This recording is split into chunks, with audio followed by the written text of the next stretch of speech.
Let us now listen to those revelations from Swamiji.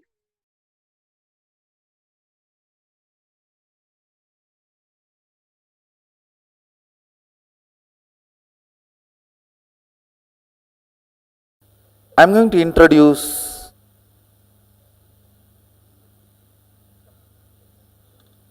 Sadashiva, all his aspects and dimensions. Even if you don't intellectually catch it, it's okay. Just sit. At least let your intellect knows he is beyond your intellect. Even that is also in a way catching it. Knowing that you can't know it also is in a way knowing it.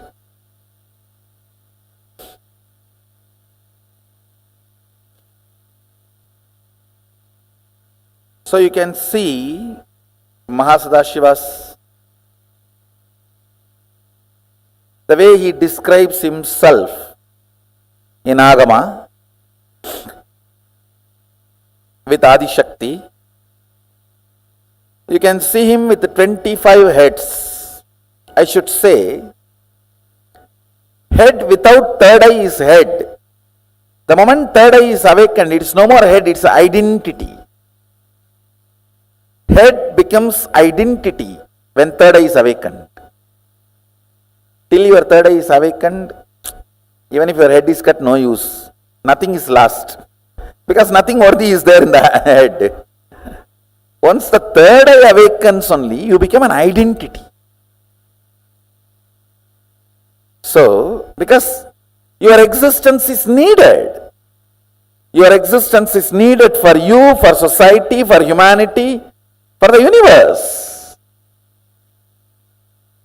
Till third eye is awakened, your existence is nothing more than this animals in the slaughterhouse. People look at that only as a next day meal. It's not looked as an animal. Of course, that is not right. That is the next. So you can see him having 25 heads. First layer 9, second layer 7, third layer 5, fourth layer 3, last layer 1. Listen, actually this 25 is not number 25. It is just countless. Any identity is part of Sadashiva. Then it is zillion or zillions and zillions. It's countless. Listen, first unit, length, all of you understand. Your logic. Breath, your visualization or emotion, heart. Understand, as long as there is only length and breadth, only these two exist. But when the length and breadth gets matured to depth, not only depth is born, in depth there are many other things born. Listen, when there is a water and land, these two are separate two units. When the water and land gets mixed, not only the fertile land is born, in the fertile land multiple things are born. How many of you are catching it? That multiple things in depth, when the length and breadth operates, the first thing starts is Shabda. Shabda. In depth, length and breadth crisscrossing, your visualization and your logic crisscrossing. In depth manifests Shabda. Like one man, one woman becoming husband and wife and living in a home creates Shabda. Man is length, woman is breadth. house is depth. It is not just length, breadth, depth. Now the side effect starts. So that is why from the head of the depth, the multi-dimension starts. The next second layer is not called second layer, multi-dimension. Listen, because in that Shabda head, it is not one head, it is inclusion of length, breadth, depth together. So how many heads? So 4 put together is represented by one identity. Length, breadth, depth, all these are unit dimension. It is called Tattva, unit. Listen carefully. Just now you all understood this Shabda head, this head. All of you are able to see the Shabda head. That is 4 in 1. Am I right? Which is not. Listen carefully. To give you the first initial understanding, I told that is 4 in 1. Now listen. Length is 1, breadth is length, breadth plus breadth 2. Then depth is length 1, breadth 2, depth 3. So how many? When the depth is 6, how can Shabda be just 7? How many of you are understanding? Listen. So now, 1 length, 2 breadth, 3 depth, put together goes into multi-dimension. So it is not 4. It's how many? Let's calculate. Length 1, breadth 2. So how many it becomes now? Plus 3 of the depth. So then 6 plus the 1 Shabda, the which is outcome of this 6. So how many? Shabda is not 1. Shabda is how many? 7. Listen. 7 plus this 3 plus this 2 plus this 1. How many of you are getting? So what is the Shabda number? When you look, 13. When you look superficially, how it looked? No, first 4. 1 layer depth. When you look, how it looked? 7. 1 more layer depth. When you looked only where it is coming. So the Shabda head is not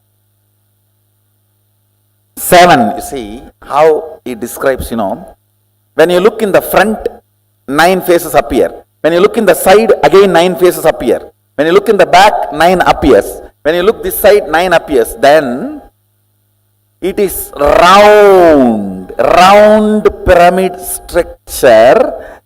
9, any side if you see 9, it does not mean 1 layer he has only 9. Understand? Come with me. In this calculation, I am teaching you depth. How universe multiplies. How life is multiplying. Shabda. Tell me now. Length is 1. Length 1. Breadth 2. Depth 3. So in depth, how many heads are there? So now, this gets into Shabda, where Shabda, when it is, see, till your child is born, he is part of both of you. The moment he is born, he is one independent entity. The moment Shabda is born, he is independent entity having all length 1, breath 2, depth 3 as part of him. Because he has become independent, he himself has one more length, one more breadth, one more depth. Everyone is catching? So it is not plus, it is multi. Universe is multi-dimensional, not universe. The word is itself is too small. Multiverse is the right word. Now, when time is added to the length, breadth, depth, the next dimension, next unit is time. But understanding this in your cognition is very important. Time, when it is added, time is not fourth head, forehead together, which is not 4, which is 1 plus 2 plus 3 plus 4. Because time is born now, it is 4. Now, when the time and Shabda gathers, forms Nada. Nada means defined sound. If the time, with the time when it forms rhythmically, it is called Nada. Shabda is wild sound. Nada is language. You understand the difference? Shabda is wild sound. Nada is language. Shabda is wild river. Nada is embanked canal.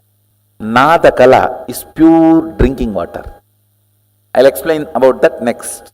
It is in Nada kala your will is created.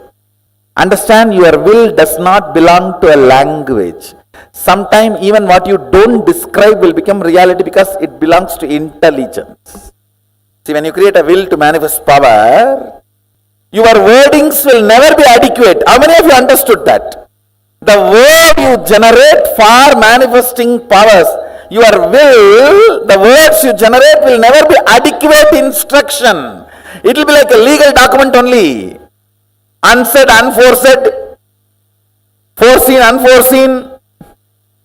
A person who can bring integrity to his thought current only can experience Nada Kala. Means while you are thinking, completion. Listen carefully. Listen.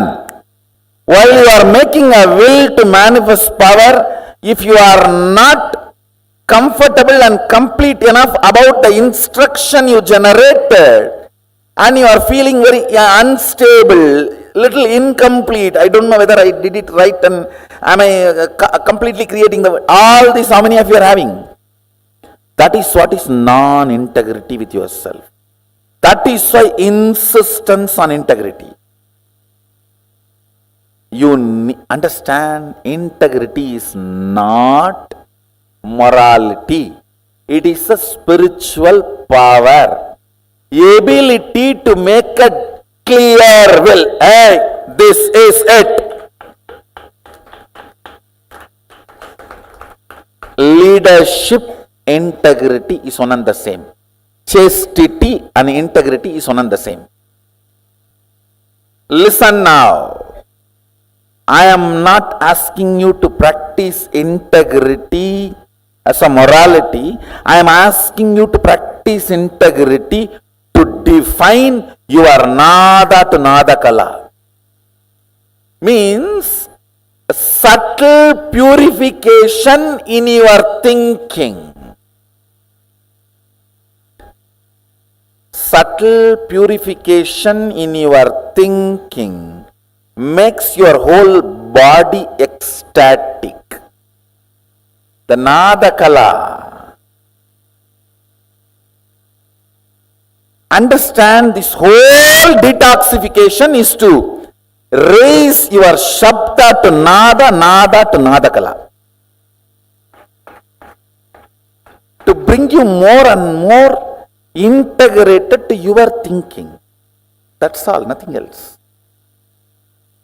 What you want, if you can tell yourself, you can get it because you are Mahadeva. Understand? Length 1, breadth 3. How many of you are understanding? It's not 2. It is 1 plus 1 plus this one, 3. Depth 1 plus 3 plus what? 3. 1 plus 3 plus 3, 7. Because the moment depth is born, that is 3. The moment child is born, you can't keep him as you want. Because he is born out of you does not mean he will be under you. You always have this stupid thing, equating him also as equivalent to you. No, he is both of you put together and his own craziness. You never value his craziness. Understand? That is why you are shocked when you see his craziness. So now, what about time? You yourself calculate. 1 plus 3 plus 7. So what is the number? 11 plus 11. Because the moment time is born, it has all the identities of this 11 into it. Not even 11, 12. Because time is its own independent identity. How many of you are catching? What is space now? No, actually you will have to visualize clearly. 1, 1, 1, 1, 1, 1 and count. By the time coffee has come to mind, no, come back. 1, 1, 1, 1, 1. I am not confusing. I am making you guys understand the futility of your mathematical length. I am just making you guys move to the next level. How many of you are catching what I am saying? It is not pyramid structure, it is living identity structure. See, again it is gone. Tell me, like, now you are in the time zone. What all you can experience? The very depth of the time. Lengths, all the things. Breadths, length and breadths. Depths, length and breadths and depths. Lengths, breadths, depths and time in time. Listen, I am not confusing you, listen. Length of the length and length of the breadth both exist in time. Length of the length and length of the breadth and length of the depth exists in time. How many of you are catching? Because now time is born, the length of the time. How many of you are understanding? You may think, why should I know all this? Because, listen, even all this being informed to your depth, you will play with the powers very properly, and you will know if at all you are stuck somewhere where you are stuck, and you can just clear it. Now listen to one line. How many of you think Shabda is totality of length, breadth, depth? From that Shabda appears. Listen, yes, it appears from length, breadth, depth, no doubt. So you will put the totality of length, breadth, depth to Shabda, but it cannot exist without space. That is why multi-dimension. anything in multi-dimension may be generated from some of the unit dimension, but it cannot exist without all the unit dimensions cooperation. How many of you are getting? So all the unit dimensions have to be present in even the first of multi-dimension. Understand? I am teaching you the tattva, unit of the cosmos. Can sound, shabda, exist without space? In length, breadth, depth, it will be generated. But it will die the moment it is generated. Only if the space, it can hold it and keep it alive. Without space, can the sound be kept alive? Then without space, the word I utter here, sound I utter here, it will die here. It will never reach your ears. It reaches your ears because there is a space. How many of you are understanding? So, multi-dimension means all the unit dimensions have to be present there. Multiple dimensions means all the unit dimension and multi-dimensions have to be present there. Now calculate.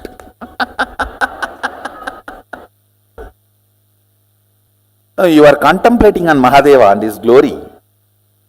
Understand? Only when your logic understands, it cannot capture. It allows the breath, emotion to open up, devotion to open up. When your devotion also understands, I cannot capture it. Your depth opens up. Your depth says, where am I to grasp him? Then your time opens up. Your time, when it goes crazy, the space opens up. The space only creates oneness.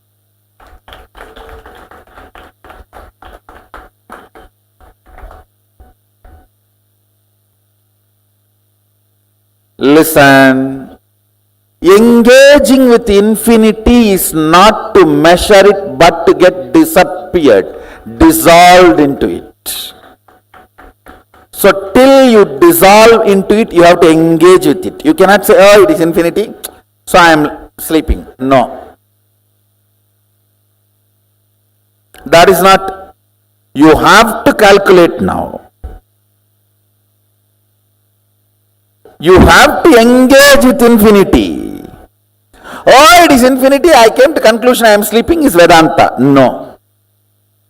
In Agama, you engage with infinity. Each of you, the numbers you arrive, that many number of powers you are going to manifest. Then decide. Engaging with Mahadeva. He is proposing, will you become me? Understand, engaging with Mahadeva, engaging with infinity.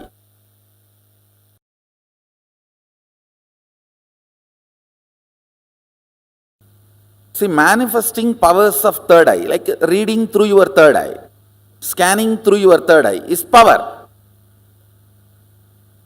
But understanding the fundamental principle, unit, tattva, why you are able to do? Because you connect your third eye with a third eye which is already awakened, your master's third eye which initiated you. And that third eye is connected with all the existing third eye.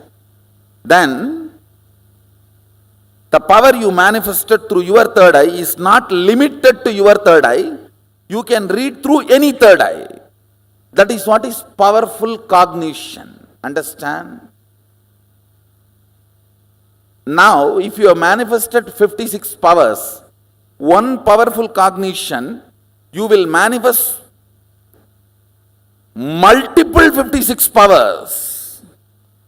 56 into 56. Because each power, when you manifest powerful cognition, you will manifest through any body available anywhere. Understand? Don't get overwhelmed. Don't feel crazy, feel gracie, not crazy.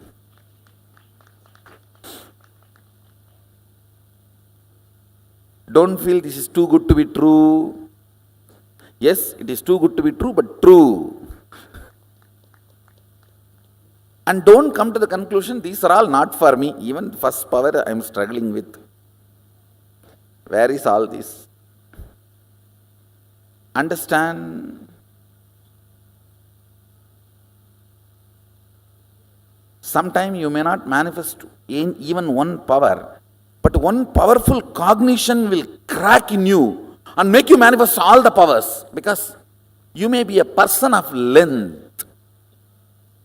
Your predominant cognition must have been settled on length. Powerful cognitions open the length dimension in you. When the Shiva Tattva manifests in you, you will give powers to others.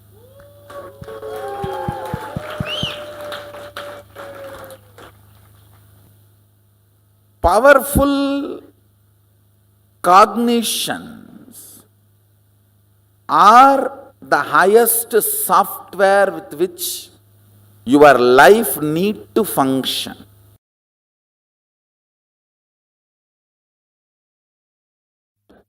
My next commitment to all of you, I'll make you experience KAILASA.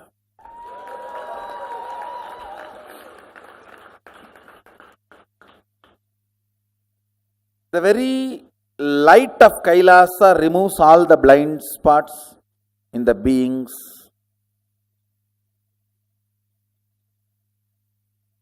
Now I will complete Vidya Tattva and Shiva Tattva, both, and make you experience the 11th dimension.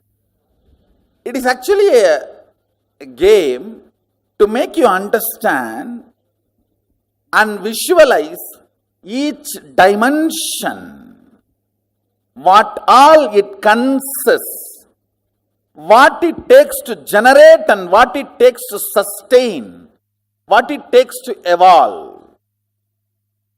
When Shabda is generated, how it is sustained as Nada and evolved as Nadakala. It is just a contemplation game to make you understand, to make you engage with the infinity. I'll just show you a simple video. How many of you saw that antimatter? I just shared in my Facebook page. I'll show you and then I'll talk to you guys about it.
How many of you teleported successfully?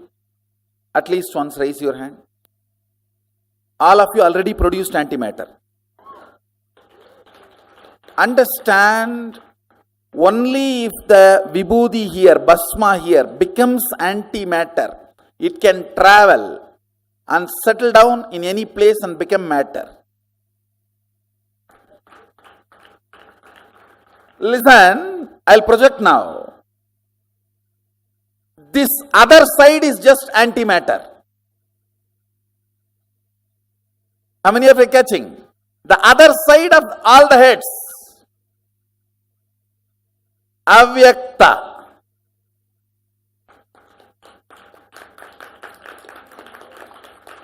Understand? Now I have given one side. The other side is avyakta.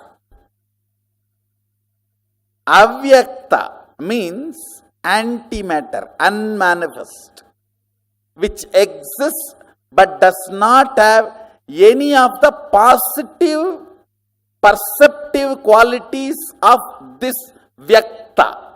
Listen, vyakta means which exists and can be perceived with a positive definition.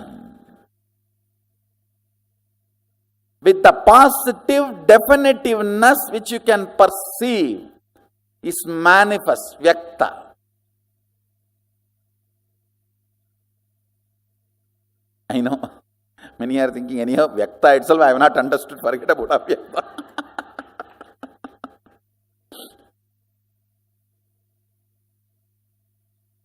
ஏண்டா மேக்ஸில் 100 mark வாங்கின, இங்கிலீஷில் ஏண்டா 20 mark வாங்கியிருக்க, அது பக்கத்தில் உட்காந்து எழுதுன கேள்றா, என்ன ஏண்டா கேட்குற? Means one father is asking his son, in maths you took 100 mark, why in English only 20 mark? Father, you should ask that to the fellow who was sitting next to me and writing the exam, not to me.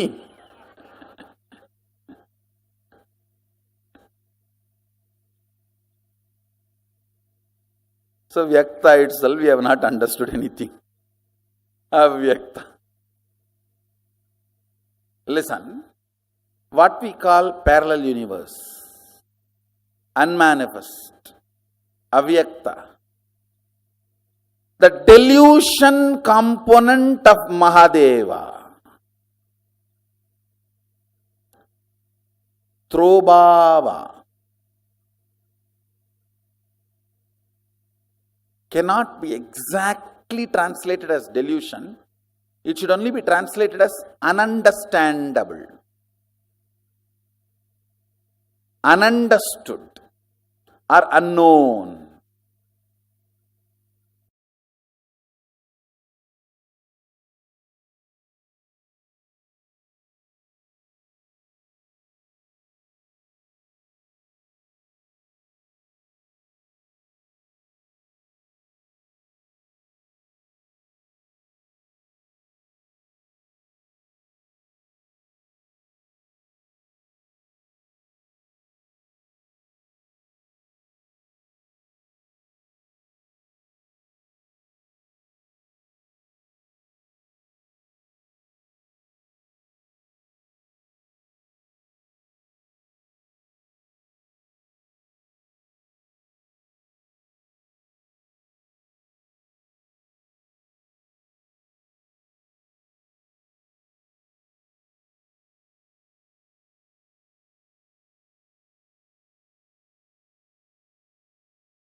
Nithyanandam. Understanding this one truth about how awakening the brain grooves in your inner space, awakening, activating the brain grooves, and how you can cognize Paramashiva just by cognizing Paramashiva, how you can awaken your brain grooves. Just the way Swamiji explained, right? The unit, multiple, and Shakti. Where Swamiji is explaining about each phases of Paramashiva, length becoming breadth becoming depth. Along with that, Shabda gets generated. Then when depth becomes time, depth and time merges, Nada gets generated. Such an amazing truth, right? And along with Nada, Bindu gets generated. Bindu Kala, and Atma Kala. So Amrita Kala, sorry. So in space, we get the 5 aspects generated in us. Swamiji said, just by cognizing this one thing, just by visualizing the 25 heads of Sadashiva, physically your brain, to comprehend it, will develop new grooves. That new grooves is what will help you in manifesting powers. Your brain needs to awaken. It needs to have the right introduction about you to you. Please listen very carefully. This is a very, very important truth. How many of you are listening? Can you all put yes in the chat if you're listening? Nithyanandam, how many of you are in Bhuloka? How many of you are listening? How many of you are in Jagrat state of consciousness? Okay, interesting. Come on. All of you, please settle down. Come in front of the camera, please. Nithyanandam. Very nice to see so many Chinese participants sitting so sincerely through the day. And even despite your night time, so many of you sincerely sitting. Very nice. Okay, Jyoti Konda, Nithyanandam. Okay. See, listen very carefully. It's very important that you have the right introduction about you to you, within you. Cognizing Sadashiva, understanding the different phases of Sadashiva will make you force it. Literally, your brain will force itself to develop new brain grooves. Because you cannot cognize Sadashiva with your normal limited logic. Just every moment, how you introduce yourself to you matters. How, based on what you identify yourself with.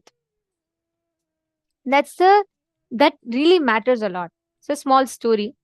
A small child once goes to her mother and asks, "Mom, how did human beings happen?" Mom looks at a child and says, "Oh, that's very simple. God created Adam and Eve and they created kids. They created more kids and those kids created more kids. And that is the way human beings have come." The child was excited. But after a few days, the child forgot. Again, the child goes to her father and asks, "Dad, how did human beings come?"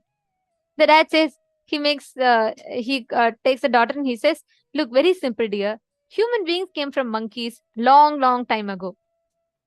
In the olden days, there were only monkeys all over on our planet. There were no people. The human race evolved from the monkeys." Now this girl gets thoroughly confused. She's like, "What? When I asked mom, she said we all descend from Adam and Eve. When I asked dad, he says we're all evolved from monkeys." She's thoroughly confused. So she decides to go back to her mom and she decides to ask. She goes to her mom and says, "Mom, you said God created Adam and Eve and then the human race happened from them. But dad says that long, long ago there were monkeys and we came from them. Which is true?" Mom laughs and she says, "Very simple, dear. I told about my side of the family. Your dad told about his side of the family." Understand?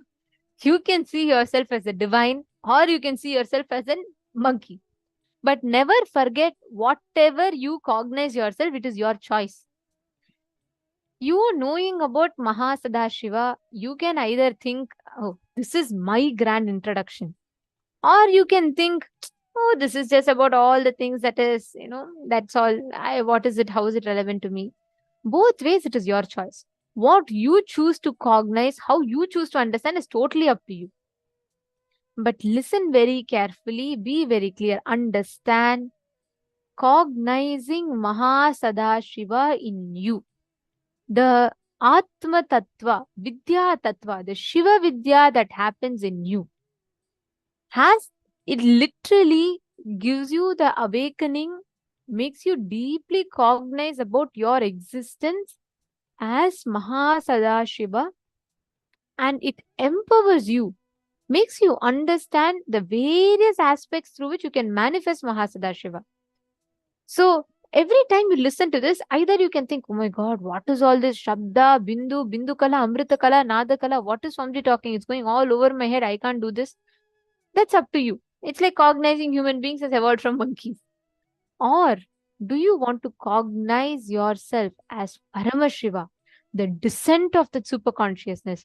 Because you are an extension of Paramashiva, you have the right, not just the right, it is imperative that you know about.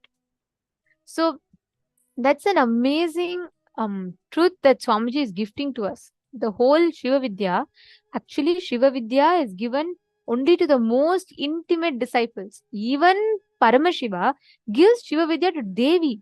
He makes Devi sit on his lap and he literally like teaches into her ears. This is the ultimate secret. Understand? Identity means head with the awakened third eye. When your third eye is awakened, your identity gets complete, the real identity. Now, I'm going to give you all a few minutes. Can you all see this picture? And can each of you please count in each layer how many heads are there? And please, could you all write it down? The arrangement of 25 heads.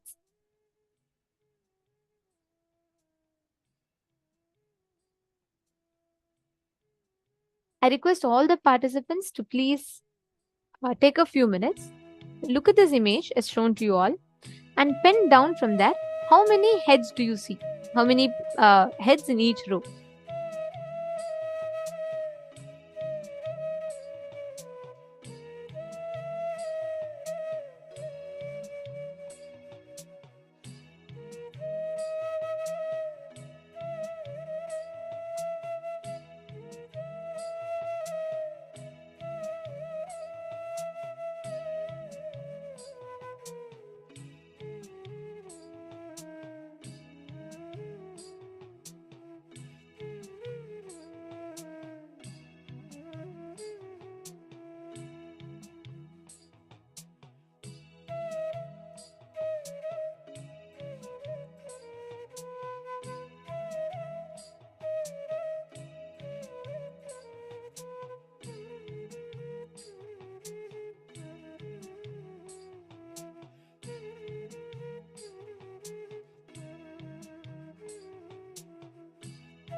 Okay, all of you have written down, I hope.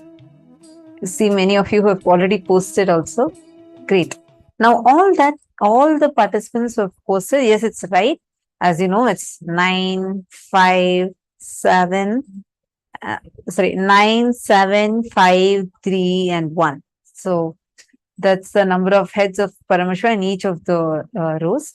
Now, we're going to enter a very important session. As we had mentioned earlier, this today's day is completely based on understanding about your brain and rewiring your brain.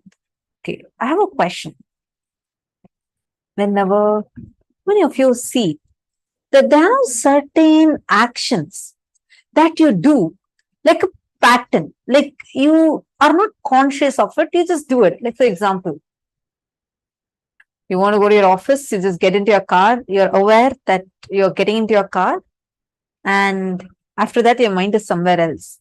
Your body is driving the car automatically, you're waiting on the signal automatically, you're crossing automatically, then you're going, and exactly when you land in your office, you're like, oh, okay, I'm here. I came to my office. You come back to your consciousness. How many of you see like these situations where it's like your mind is almost like an autopilot mode? Your brain is more like in an autopilot mode. How many of you have seen like this? Please post in the chat. Come on.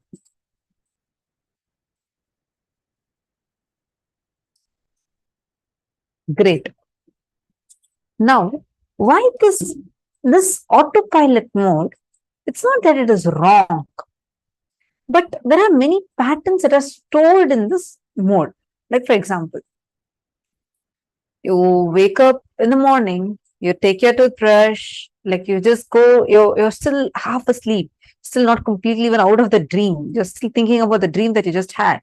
And automatically your body is going to the bathroom, you automatically pick your toothbrush. You're not aware, your hands are putting the toothpaste and you are brushing. You're not aware of it. You're thinking of something else altogether, probably thinking what I'm going to be doing today, or just thinking, oh, probably I should have a little more extra sleep. But your body is doing its work. Why? Because the thoughts that we are carrying or the actions that we do, all of these, the brain is continuously sending signals to it. You're listening now? Are all of you listening to the session? You're listening because your brain is processing this information and it is giving the instruction for your brain and for your eyes, for your ears, so that you're able to cognize this. Continuously, the brain is giving signals. There's like electrical impulses that your brain keeps releasing again and again and again. It's like how your computer, there's certain programs that run, which is giving you instructions continuously for your computer to be able to function. Like that, your brain is the smartest, extremely smart chip that is there. And it is continuously giving instructions. Hey, move your hand, blink your eyes, listen. Now, those instructions are passed through a neural pathway. There are brain neurons where every single act, you blink a certain number of times in a certain manner, in a certain rhythm. You talk in a certain manner. You react to situations in the exact same manner as you did a few years ago. You still do that. Why? Because these are stored inside of you as patterns. Your brain gets wired for it. Like certain neural pathways get strengthened. More and more you do that action. So in turn, when you go to an autopilot mode, it defaults to those neural pathways.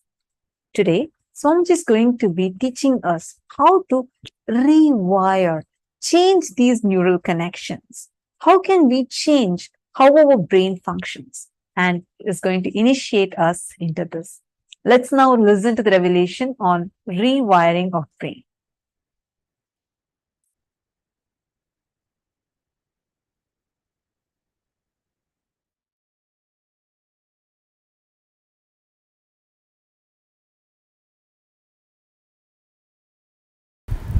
from monkey to man, the whole breakthrough started just by one simple act.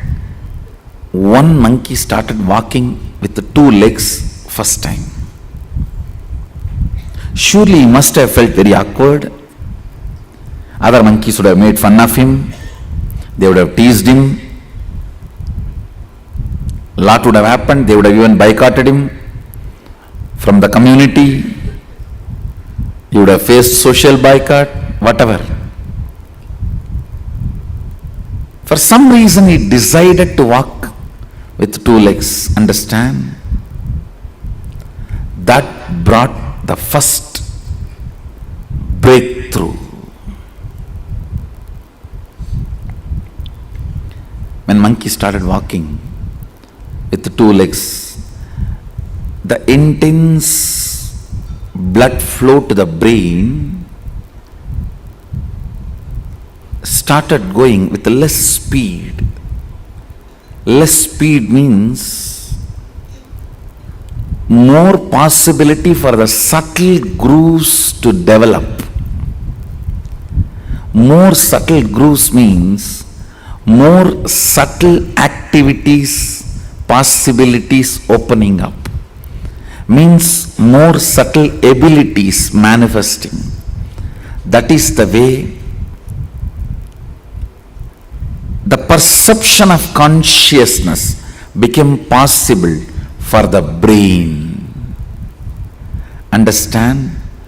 The perception of consciousness became possible for the brain because the subtle grooves started developing in the brain due to less blood flow. Please, you need to understand, the word less blood flow should not be understood wrongly.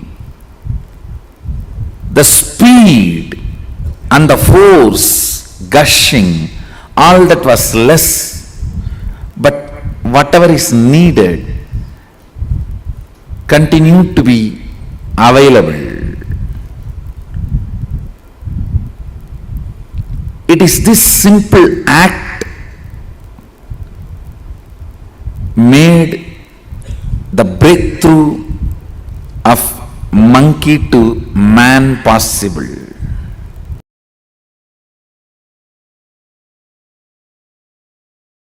Getting refined is spiritual growth. Spiritual growth means your ability to experience consciousness, your expertise in experiencing consciousness. Your expertise in experiencing enlightenment is spirituality, nothing else. The subtle mind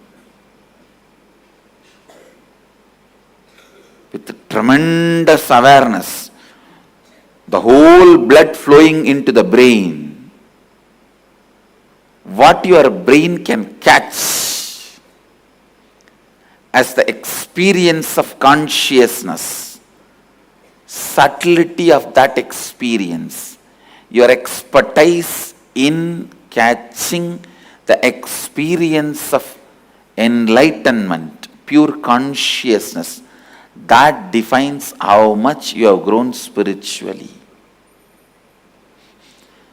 Understand, your spiritual growth is not defined by whether you have become brahmachari or a swami or a kotari or a tanedar or a mahant. No. It is defined how much you can catch the experience of consciousness, your expertise, the ability of your brain's power, ability of your brain's expertise, the subtle grooves of your brains, its ability and expertise to catch the experience of consciousness. The experience of consciousness, that makes that makes experience of that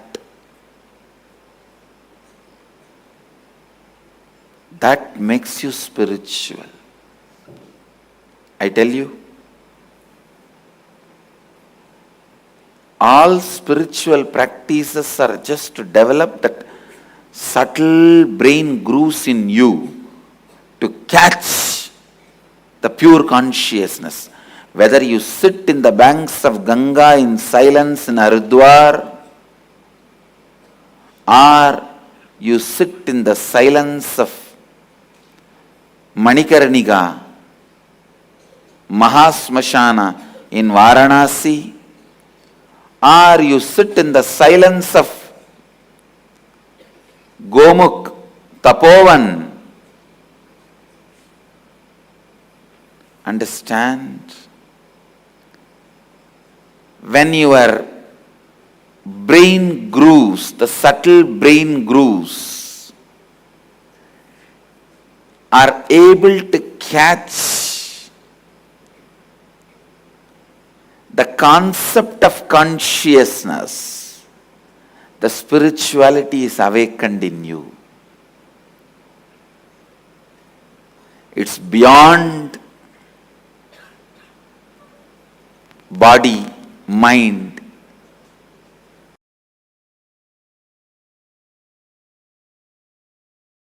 Okay. The other concept that, if I try and think about it too hard, really scares me, is because I can't wrap my mind around it, is the idea of infinity. Like the idea of... You don't have to think, you can't grasp unless your brain grows that subtle grooves which gets awakened by Kundalini. Once the Kundalini gets awakened, then God, the word will become so real for you. The I word will become empty for you. See, when I utter God, it has so much meaning for me. When I utter the word I, it has no meaning other than the word I am uttering. For you, when you utter the word I, it has so much meaning for you. When you utter the word God, it is just emptiness. So the shift will happen when the Kundalini reaches Sahasrara. Okay, cool.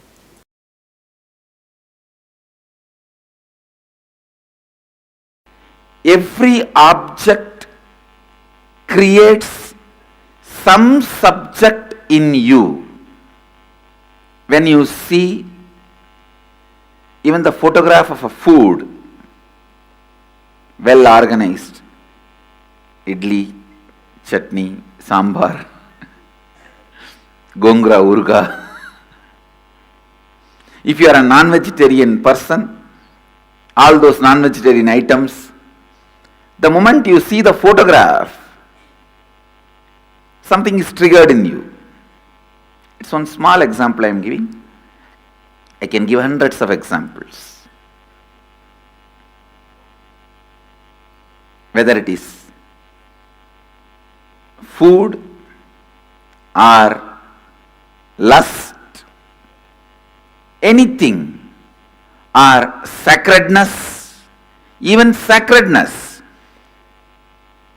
If you are habituated to praying to a God, if the moment you see his deity, something is created in you, awakened in you.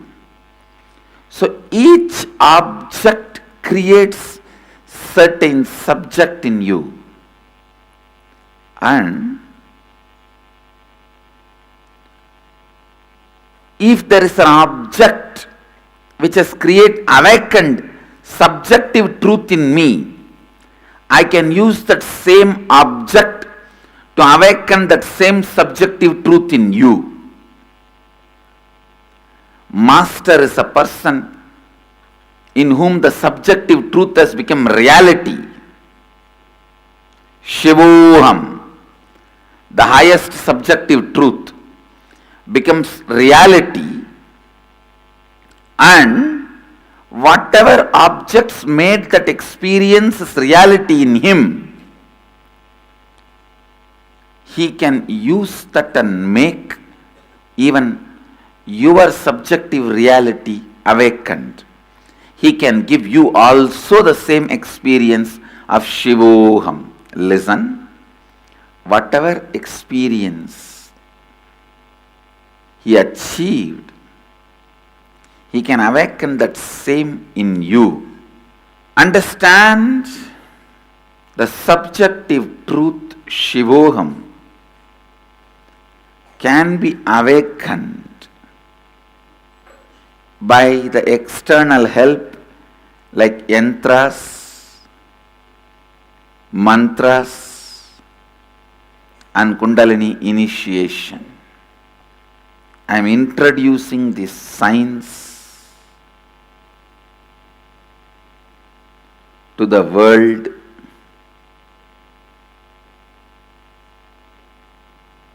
It was available in the Vedic tradition, but to this planet I am introducing now. It's not that all the Vedas are revealed already to human beings. This science of using sound, the science of using simple lines to awaken yourself and awaken others is such powerful science. See, subjective truth is the base on which your life should be built. Subjective truth is the foundation on which your life should be built. If you do not build a conscious subjective truth like Shivoham, the ultimate truth, unfortunately you will be building your foundation, your life on your low inner image, incompletions, your fear and your greed. On your fear and on your greed, you may start building your life. First, choose conscious inner image. Shivoham. First, choose conscious inner image. Shivoham. Please understand, enlightenment is building your life on the right foundation, subjective truth. It is on the right foundation, subjective truth. Cherish Shivoham again and again. Strengthen the truth Shivoham again and again. Live the truth Shivoham again and again. Meditate on this great truth again and again. This truth Shivoham, once it gets rooted in you, doesn't allow your inner image, mamakara, to weaken you. It doesn't allow your inner image, mamakara, to weaken you. Understand? I'm just trying to get the right words.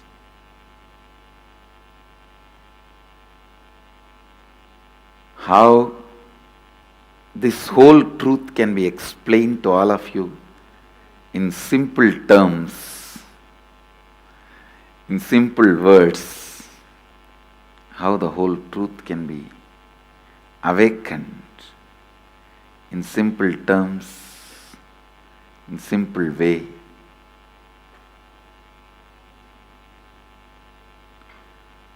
understand subtle grooves of your brain when it starts understanding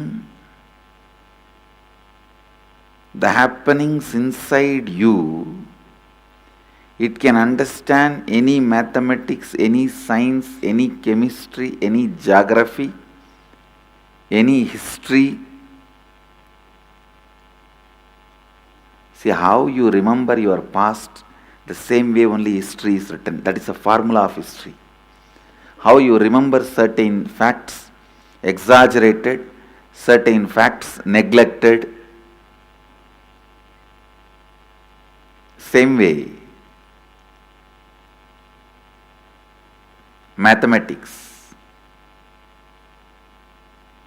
What all the basic understandings you have to add, subtract,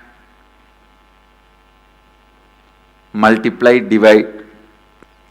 If you can grasp the happenings inside you with a subtle sensitivity,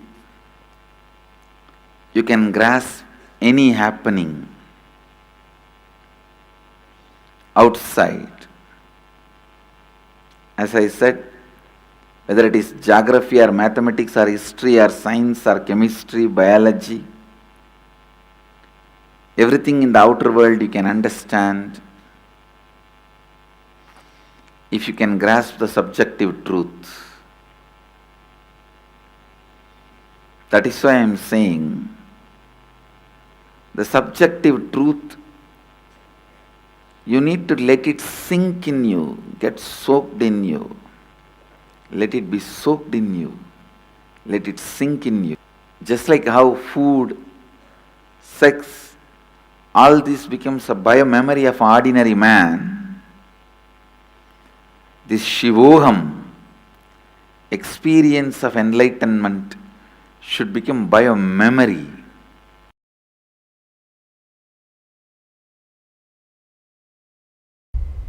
All these transmutation processes, the word may look too big, so don't worry, means balancing the system and awakening the whole consciousness to your whole body is what I call transmutation processes. Means some parts of your body becomes insensitive to the existence because of the job it is doing, like a feet, because of the continuous walking, it becomes insensitive. Your cheeks, how they are sensitive, they don't become, they lose sensitivity to the reality. But for a complete Kundalini awakening, your whole body needs to be alive and experiencing the reality and ability to experience the higher consciousness.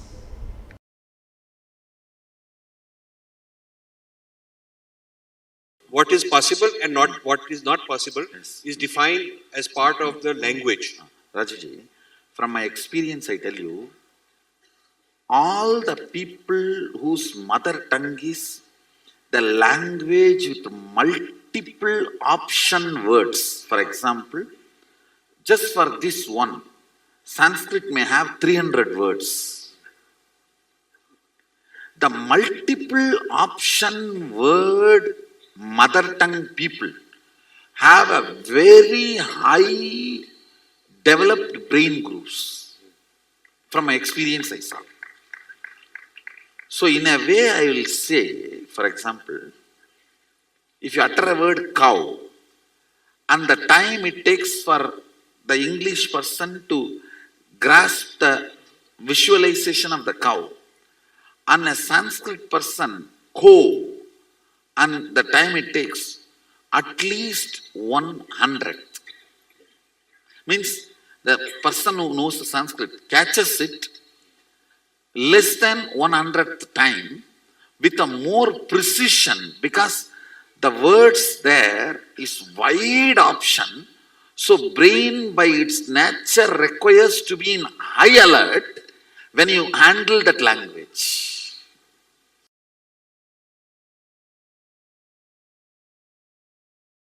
through the 5 phases.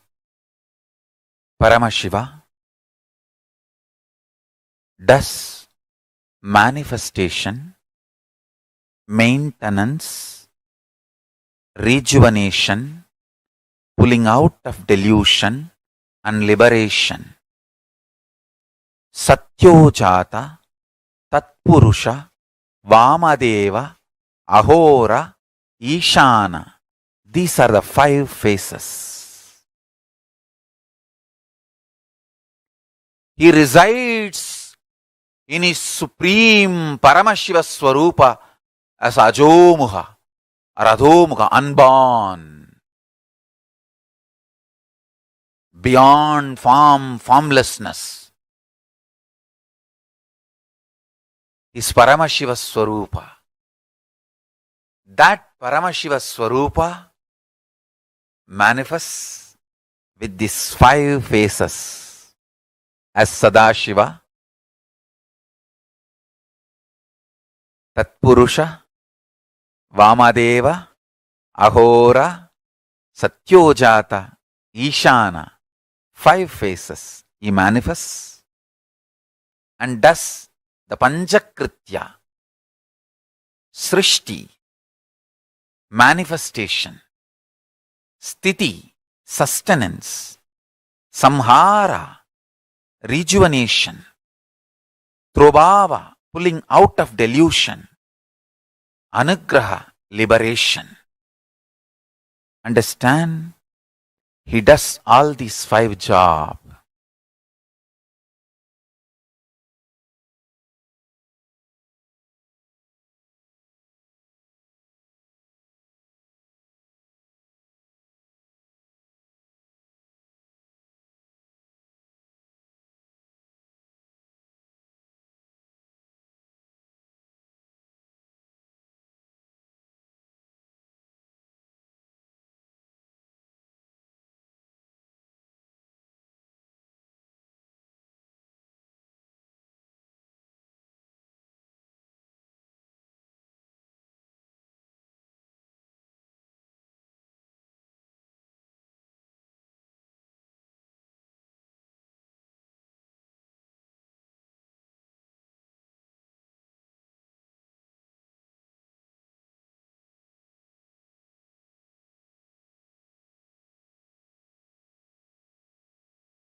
Understand? Still human beings don't know.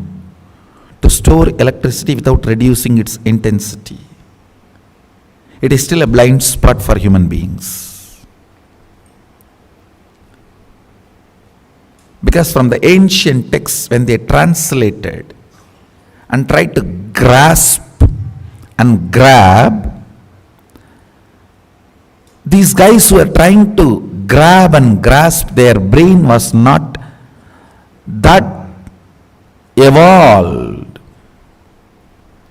The brain grooves were not that evolved. Understand? Only a brain grown in vegetarian body. When I say vegetarian body, at least last 3-4 generations the body should have been vegetarian. Understand?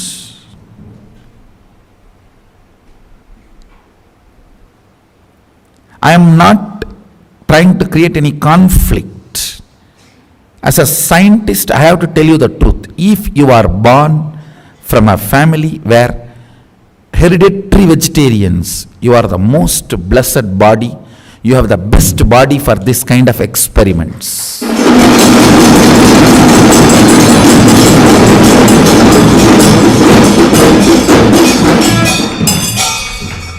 I am telling you.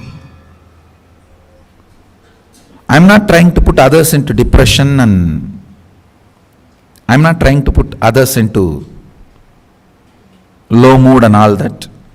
When I need to reveal the truth, I have to reveal the truth. If you are born from a vegetarian family, at least where few generations they were all vegetarians and you are also a vegetarian, I tell you, if the Vedas are inserted into your system, the agamic circuits are inserted into your system, without any blind spots, it becomes reality. I tell you, all the Hindu gods and goddesses, their forms are nothing but the circuits seen by our rishis when they manifest those powers. The light circuit appears in the brain. For example, the knowledge, the light circuit appears in their brain is Mahasaraswati.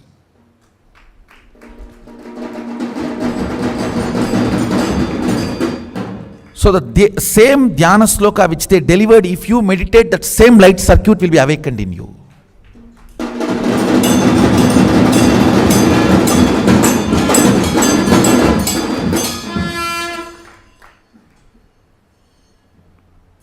That is why the dhyana should be done with the dhyana sloka, not some shunya.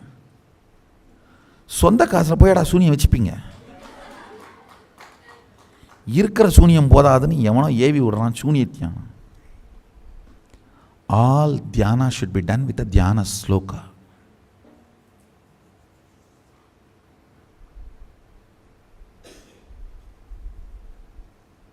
Anybody who does dhyana without dhyana sloka falls into shunya, depression. The shunya meditations are the most dangerous. Never get into that. As if already you are not depressed.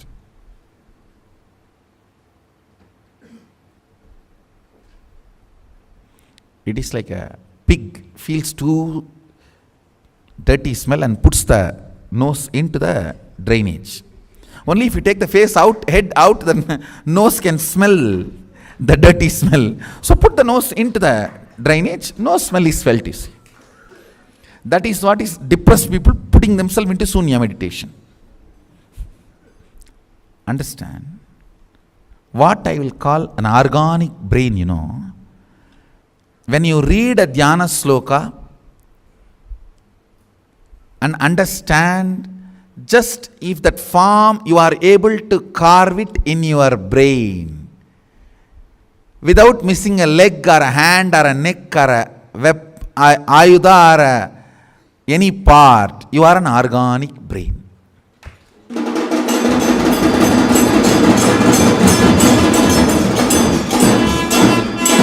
Just you recite the dhyana sloka and you are able to just visualize and keep the visualization alive.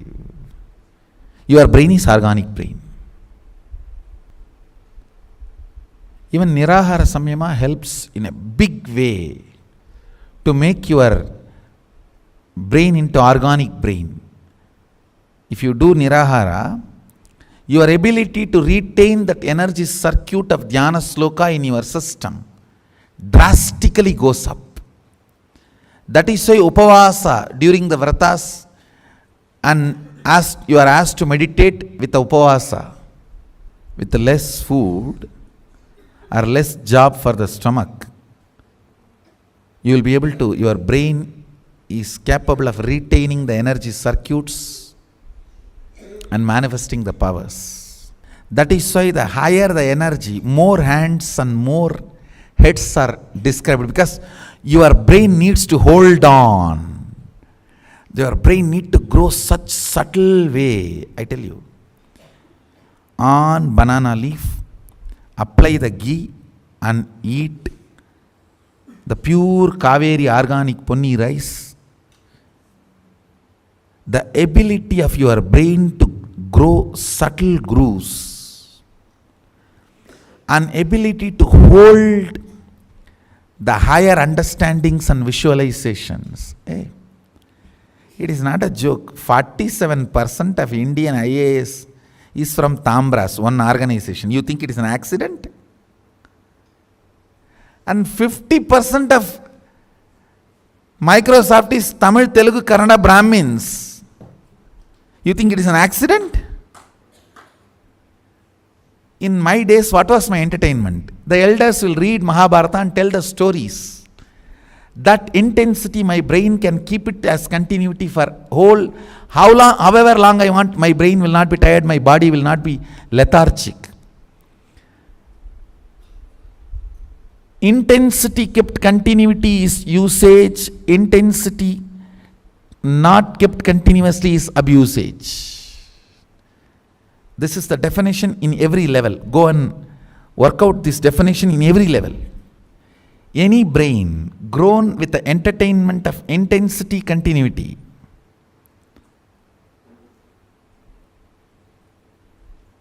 thanks to late invention of television.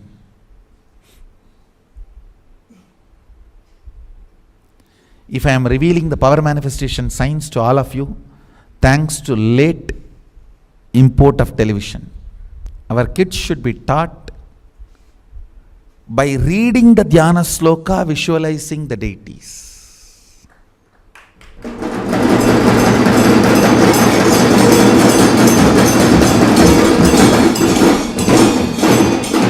And drawing them or carving them or making them with your own hands.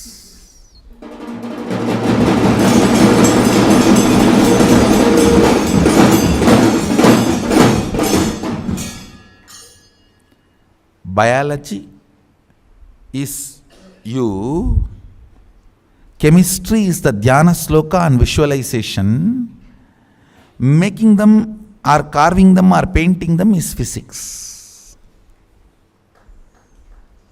And I tell you, whenever I made deities out of clay, my body shapes will get shaped in the same way I have seen.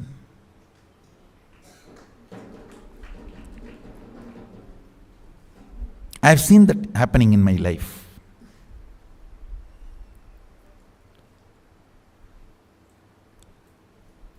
So just reading the Dhyana Sloka or seeing the statue, imbibing it in the brain and reproducing it back, your body will get carved.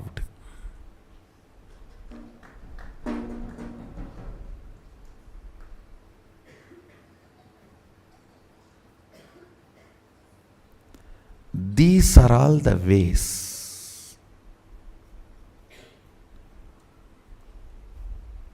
Basic education is this only.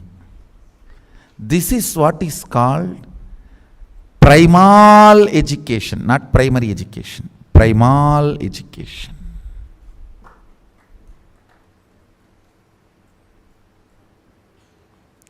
Where a child, by the simple instruction of words, is capable of visualizing and holding and reproducing that in the form of painting or art or a carving or anything. This is fundamentally the primary organic brain growing exercise and education.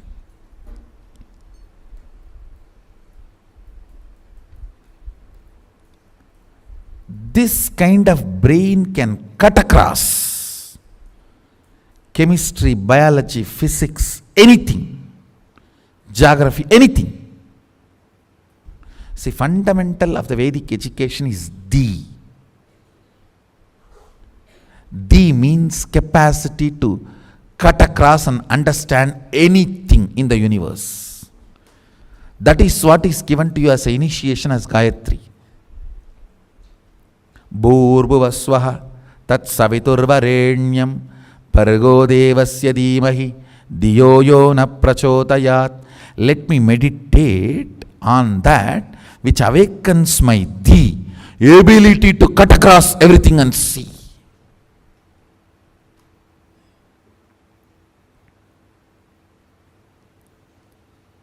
If you are given this Gayatri by the brain which cognizes the intensity and continuity is one and the same, you are blessed.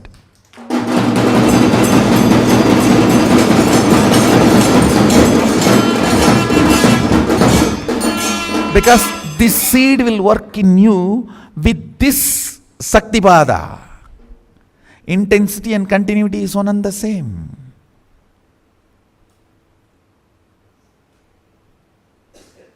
Understand? Even if you cognize intensity and continuity is one and the same, almost 99% of your psychological mental problems will go away. All the depression will go away.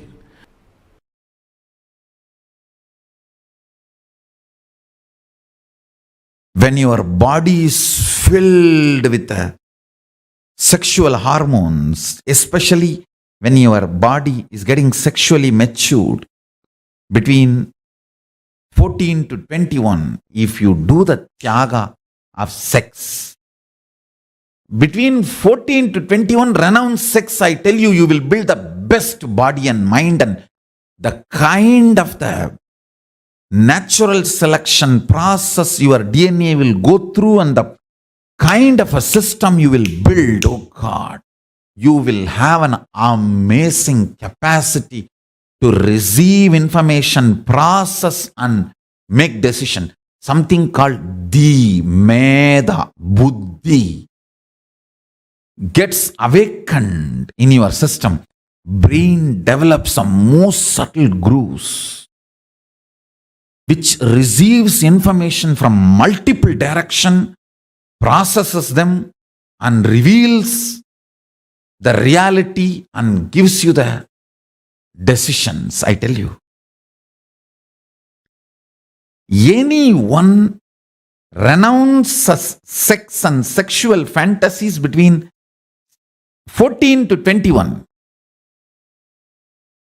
I am not saying renounce for your whole life, no. I am only saying at least 14 to 21. Renounce.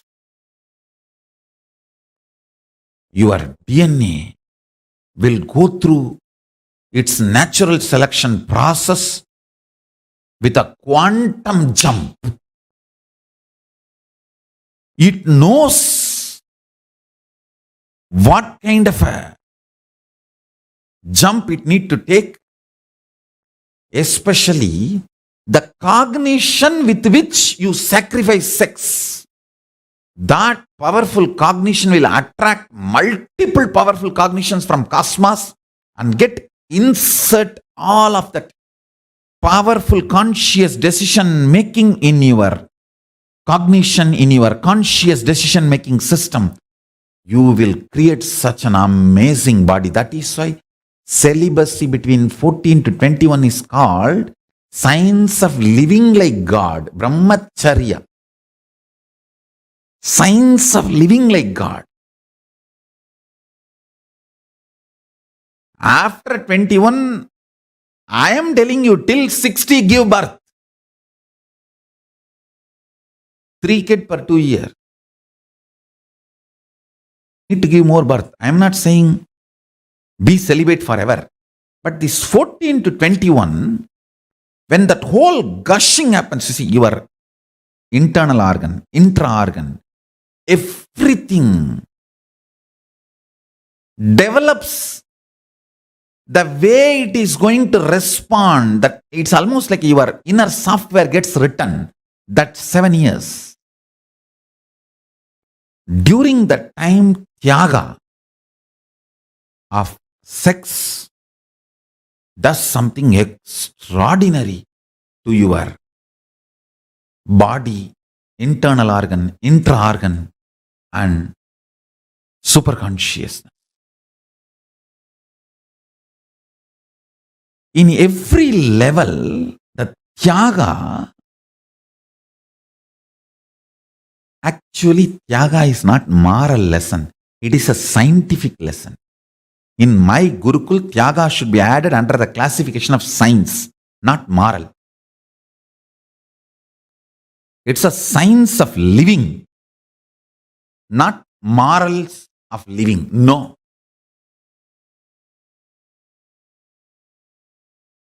The best body, best mind,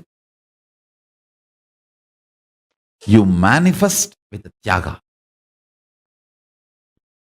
Understand? Between 7 to 14, body develops. Unfortunately, nowadays, even by 10, boys and girls become physically matured. So when I say 14 to 21, I meant in those days. If I have to precisely tell from the time you are physically matured to 21, that's the way I should put it. Because nowadays kids become physically matured due to the altered food and various reasons and social pressure to become sexually active, all that stupidity. By 10, they become sexually mature. From the time you become sexually matured till 21, every time you sacrifice the pleasure and visualization of sexual experience in multiple level, not only not allowing the pleasure, not allowing the fantasy, not allowing the pornography being fed into your system. If you just do Tyaga of sex completely, every time you renounce, do Tyaga, your DNA in the natural selection process takes a quantum jump and selects next level. That develops kind of a very powerful ability to cognize the existence, because the sexual hormones are the most powerful hormones. When you are able to do Tyaga of the instincts invoked in you by the sexual hormones, you develop certain energy, strength, grooves in your brain and the whole system, which is beyond normal survival, multiplication, instinct-based existence. See, unfortunately, this survival and reproduction, this instinct-based existence is an animalistic existence. It is the Tyaga you do at that time makes you divine. After 21, give birth 2 kids per year or 3.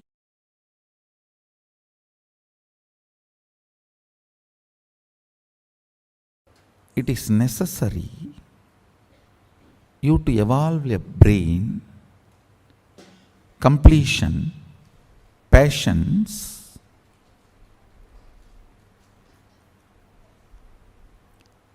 when I use the word patience, you can read it as will persistence, where the pure consciousness can reflect, the mirroring of the neuron can happen. It is necessary. One of the most powerful methodology to develop the subtle grooves in the brain and clean up all the toxic and parasite effects on your brain, try to do some visualization related activity like doing alankara to deities, carving deities, doing deities in clay or painting deities. Do something where you need to hold certain visualization in your head and your hand needs to express it. Hand or leg, anything is okay, because even in 64 arts, the painting through the leg is one of the art. Just by dancing, making the paintings, rangoli through the leg, anything. See, visualization should be held in your brain and your actions should express that. If you talk to my mother, she will tell that at least 300 to 400 clay deities I have made with my own hand. My mother used to scream. Now she is very happy I have done all that. In those days, she and my grandmother both will scream because I will not eat. Once I sit to do that, sometimes for 1 week I will not eat. She will be sitting with food, begging, come and eat, come and eat, come and eat. I'll be just lost. And those days, you get only 2 big publications, Ramakrishna Mission and Ramakrishna Tapovanam. Ramakrishna Math has published Chandi, Devi Mahatmyam, the book name is. There all the Dhyana slokams of Devi will be there. I was actually a fanatic Shakta. You guys cannot believe.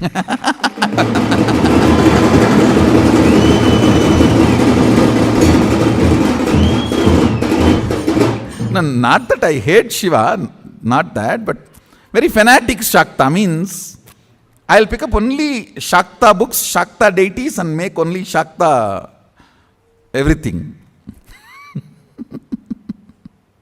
That is a Shivalinga I have. Mahadeva gave. Devi I have only I carved.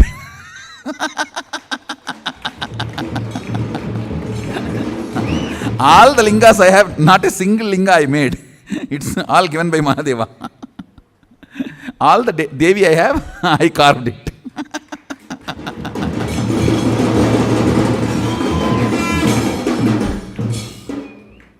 In that all the description will be there, how she looks and how she has all the hands and everything.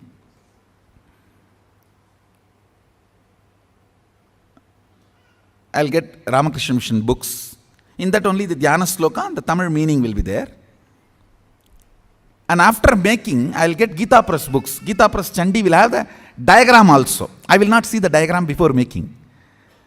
I'll read and make the deity, and then with the Gita Press book, I'll verify whether what I made is right or wrong.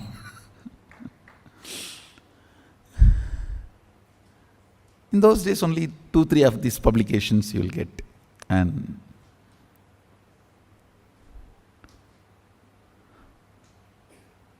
all this really helps a lot to understand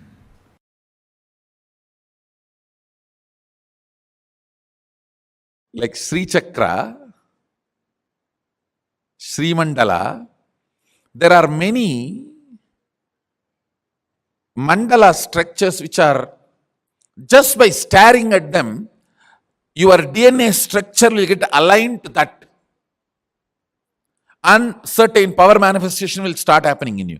I tell you, 21 minutes, if you just stare at Sri Mandala every day, your third eye will start functioning.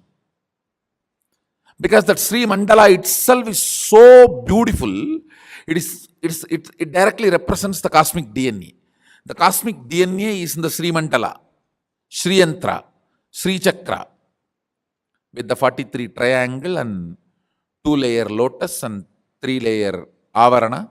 It's called Navavarana Mandala. Actually, it's a line diagram of cosmic DNA.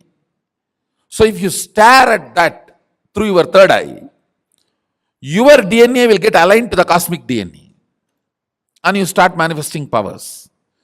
Like this, there are multiple various mandalas which can do the mirroring of the neuron in your brain and make you realize and manifest powers.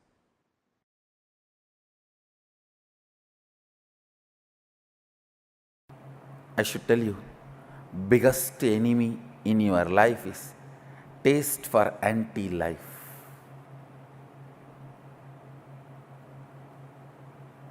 Break. Every time you go through anti-life taste, every time when your mind is trying to tell you, this is the way I am, what can I do? How can anything move? What can anything happen? No! You are not yet end. That's the good news. You are only a seed.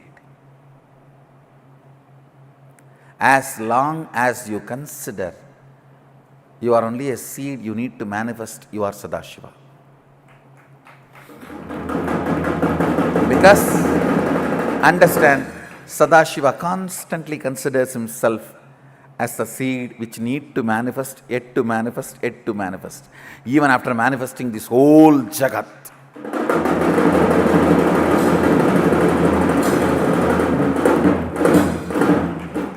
Even after manifesting this whole Jagat, making all the human beings walk straight, developing the most subtlest brain grooves, still he comes down to make you manifest all the powers.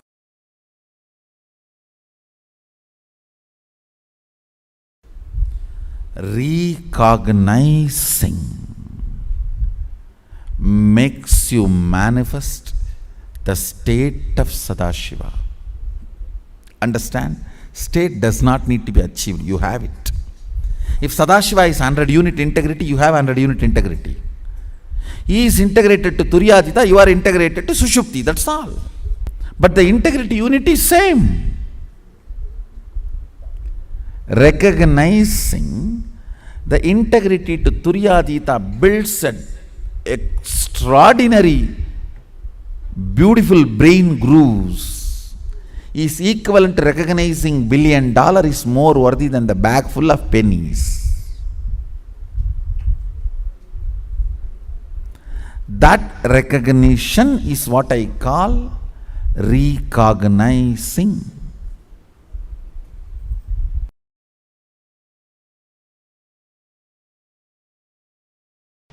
Listen, I'll repeat once more.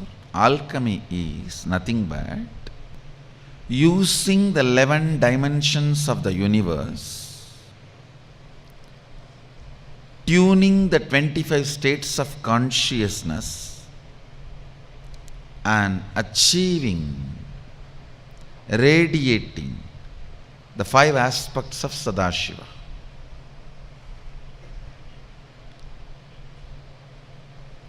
Multiple things are used in the alchemy science.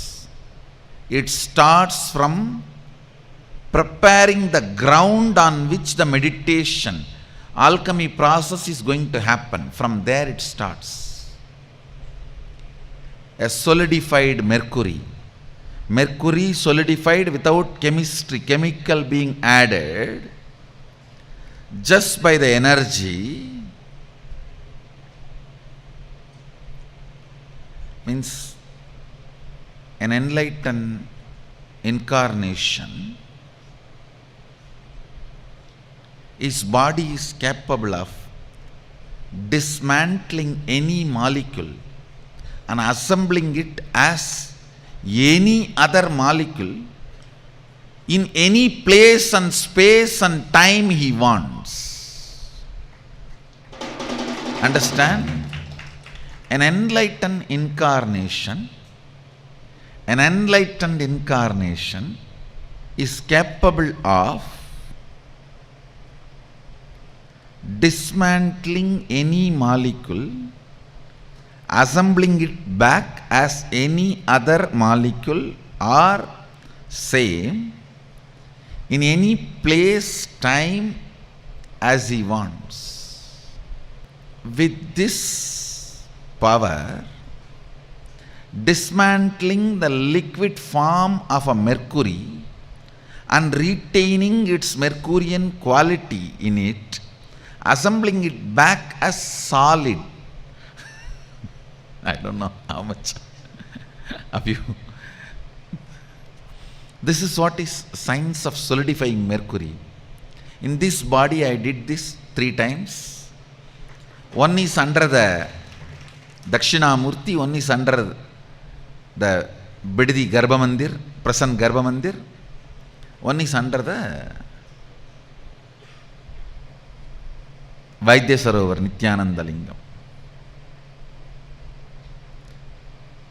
It starts from preparing the ground and installing the solidified mercury and installing proper yantras, mandalas, as per the instructions of Sadashiva. Even the breathing space where the people who go through the spiritual alchemy process, even the breathing space is purified by the traditional powerful incense and perfumes. The highest understandings about life, highest understandings about the universe, highest understandings about the Sadashiva, all that becomes a permanent experience. It is like making the most powerful subtle grooves in the system.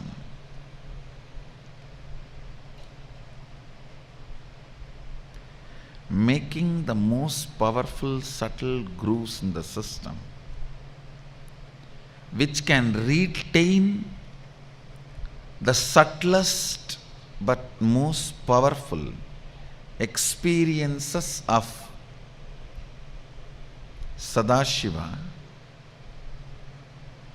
and goes on radiating it.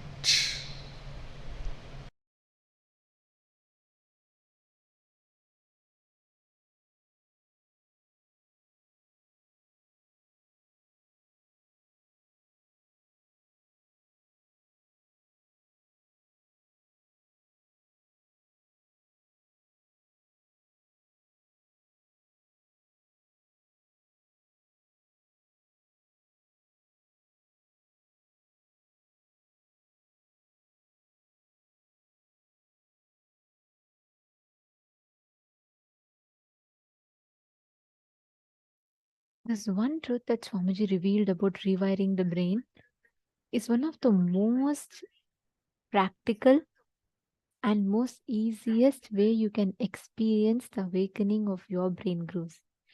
And understand the ways that Swamiji revealed this truth, right?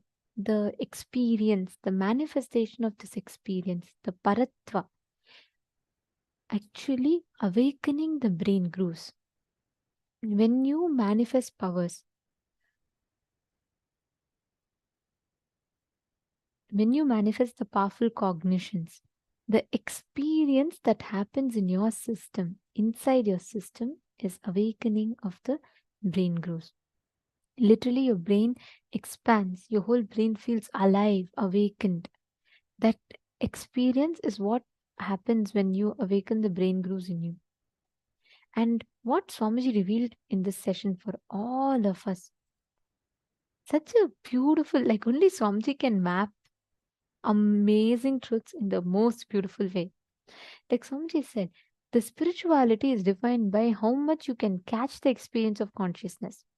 Your expertise, the ability of your brain's power, the brain's expertise, subtle grooves of your brain, its ability and expertise to catch the experience of consciousness. That is why, if you see in our Vedas and Agamas, all Gurukuls, all the education system everywhere, it'll be centered on giving the experience of mapping the brain grooves, like awakening the brain grooves by seeking to people. If you see, that is why how much ever people experience, all the experience that people have regarding this, it'll always be experiencing seeking, ultimate seeking in them. Can I request each of you to take a minute or two and post your powerful cognitions in the chat, please? Just take a minute or two and please post.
the subtle brain grooves in us, the awakening of these subtle brain grooves happens in us when we cognize the subtler truths of the cosmos. I'll tell you the story. There's a very beautiful story of a great disciple called Satyakama, right? Satyaketu. The Satyaketu story goes very beautifully. What happens is he's very Shvetaketu. I'm so sorry, Shvetaketu. So what happens is he's very intense. He wants to learn enlightenment. He really wants to experience enlightenment, and he goes to a guru. Upon going to the guru looks at him. He goes to the guru and he tells Master, I really want enlightenment. I want to experience enlightenment. I'm very intense. I'm very sincere about it. So the master looks at him and he says, okay. Then he says, he looks at Shvetaketu and he says, okay, here are 1,000 cows, Shvetaketu. Here are 10 cows. Take this 10 cows and go. Come back to me when the 10 cows multiply into 1,000 cows. By now, if it were us, what we will say? God, I came here for this master for enlightenment, and look at what he's making me do. He wants me to graze cows. I don't think I'm here for. I'm a software engineer, or I am an excellent person. How can he make me graze cows? That's what our argument would have, our logic would have argued, right? But Shvetaketu was a little different. The moment the master said, he just decided to go on. He said, all right, this is what my master wants. We will think maybe he wants me to get 1,000 cows, give the milk so that he can sell the milk and he can become rich. There is some conspiracy in this. That's what we will calculate. Shvetaketu, on the other hand, he takes the cows and he goes to the forest and he starts meditating. He meditates. It takes years for the cows, 10 cows to multiply and become 1,000. 10 becomes 20, 20 becomes 30, 30 becomes 40, 40 becomes 50, 60, 70, 80, 90, 100. And by the time they are becoming 100 itself, he forgets the language of counting. Because for so long, he's sitting without touch, without being in contact with human world. He just sits and meditates. As the cows are grazing, he sits and he meditates. And by the time that 100 becomes 200, 300, 400, 500, 600, he completely loses touch with human language. He completely forgets. He drops all the human level language. He straight starts experiencing oneness. And very beautifully, after that it happens. By the time 1,000th cow comes, he actually doesn't know how to count. So the cow will come and tell to Shvetaketu, Master, we have all become 1,000 in number. It is time that you go back to your master. The story tells so beautifully. His brain grooves were awakened so much, so subtle. When he was going back, he forgot the way, he forgot human language, he forgot everything. The cows guided him the way back. On the way, the fire he lit will teach him the Satya of Brahman, that it will teach about absolute consciousness. The wind will teach him about absolute consciousness. The sky will teach him about absolute consciousness. Means his brain will be the subtle brain grooves will get awakened so much that he will be able to start cognizing the subtle truths that is revealed. He'll be able to listen to every truth that the nature teaches him. By the time he comes back to the master, he says, Master, I have had 1,000 cows. Then the master beautifully tells, not 1,000, I have 1,001. I have one more enlightened being that you have come back. When he goes back to the master, he's already enlightened with the deep knowledge. The master just looks at him and says, Tattvamasi, Shvetaketo, Tattvamasi, Tattvamasi, Tattvamasi. Means he says, you are that. You are that ultimate Shvetaketu. You are the enlightenment that you are looking for. You are the Brahman that you are looking for. He becomes complete enlightened being. This whole story is very beautifully given to us in the Upanishads. Understand, when your subtle brain grooves are awakened, even the ocean, the water, the wind will become your teacher. You will be able to experience the Brahman, the nature of consciousness through everything in front of you. You will not need something separate. Your brain grooves will become so intelligent that it will be able to grasp truth from everything on planet Earth. Everything around you will become a medium for you to experience and enjoy those truths. Understanding? That is what is happening when we all manifest the powers, when we all manifest this existence, when we all manifest this whole this thing, the initiation, the when we listen to these powerful cognitions, our brain starts developing subtle grooves that will absorb these truths. Now, we are going to be doing a very powerful meditation where you will experience how you can manifest that space. For that, the only thing that stops us from manifesting the higher intelligence is laziness. This laziness, what it will do, it will convince you what life you are living is good enough, you don't need anything anymore. And it will put you into that whole rut where you will stop experiencing the breakthroughs, your own higher dimensions in life. It will not allow you to, it will convince you so much. You'll feel like, oh God, what is that? I'm working, I'm running my rat race, that's enough for me. I'm going to job, that is enough for me. But being in touch with your absolute consciousness or reality, you will start losing that. Laziness will remove you from that. That is why laziness is considered as the biggest enemies. Because it will remove you, distance you from you manifesting your own higher experiences in life. Now, let us do a quick exercise before we enter into meditation. Let us do a quick exercise to come out of this laziness.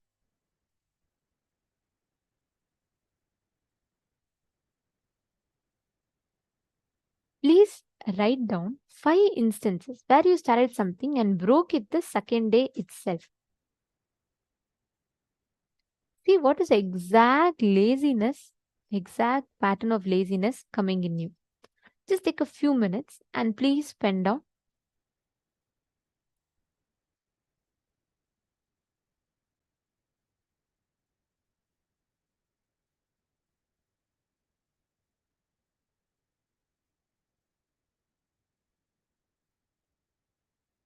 Look into your life and write down.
you have written down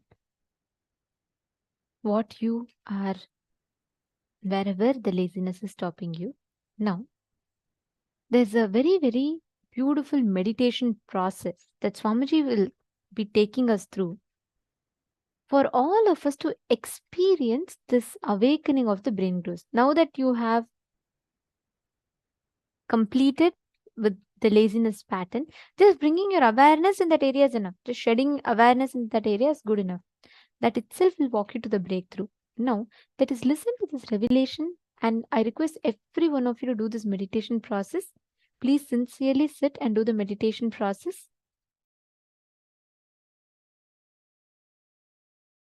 Listen to this great truth. Declare your integrity to Paramashiva. Request Paramashiva. Only with His grace you can even bow down to Him. Ask Him to give you the grace to bow down to Him, connect with Him, and have devotion and manifest Him.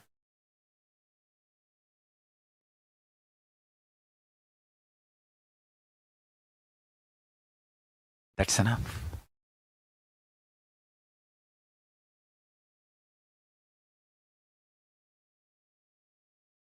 That's enough.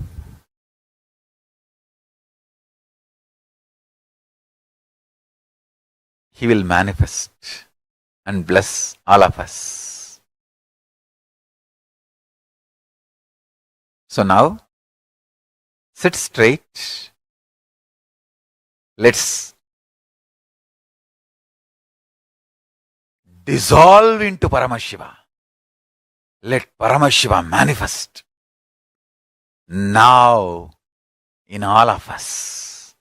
Sit straight with the original verses, original words of Paramashiva. Understand, Paramashiva himself uttered these words in Agama to describe himself. I am going to utter the original words of Paramashiva and invoke him in all of us. He is going to manifest now. Sit straight. Close your eyes. Om Satyo Jatam Prapathyami Satyo Jataya Vai Namo Namaha Bhave Bhave Nati Bhave Bhavasvamam Bhavodbhavaya Namaha Vamadevaya Namo Jyeshtaya Namah Sreshtaya Namo Rudraya Namah Kalaya Namah Kalavigaranaya Namo Balavigaranaya Namo Balaya Namo Balapramadhanaya Namah Sarvabhuta Damanaya Namo Manonmanaya Namaha Akorebhyo Takorebhyo Gora Gora Darebhyaha Sarvebhyo Sarva Sarvebhyo Namaste Astru Rudra Rubebhyaha Tatpurushaya Vitmahe Mahadevaya Dhimahi Tanno Rudra Prachodayat Isanas Sarva Vidyanam Ishwaras Sarva Bhutanam Brahmatibatir Brahmanotibatir Brahmashivo me astu Sadashivom.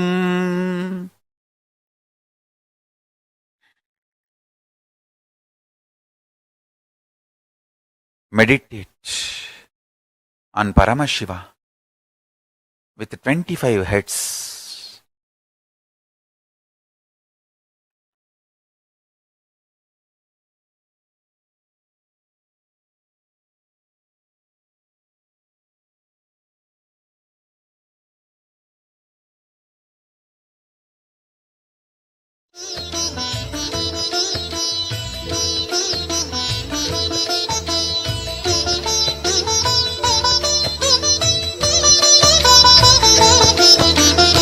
ஏகதயாநிதி ஈஸ்வரனாம் நம ஈன்றவள் சூலுக்கு காவலனாம் சாஸ்வதமானவன் ஈஸ்வரனாம் நம் சாகச செயலுக்கு மூலவனாம் சிவபெருமான் யுக சுகம் தருவான் வழியுரைத்து நல்ல வரம் தருவான் சன்னதி வந்தோர்க்கு நிம்மதி தந்தாளும் ஈசனை நேசனை போற்றிடுவோம் நடன சபேசன் திருவருள் நாடி நடப்போம் நடப்போம் மதுரை பதி தேடி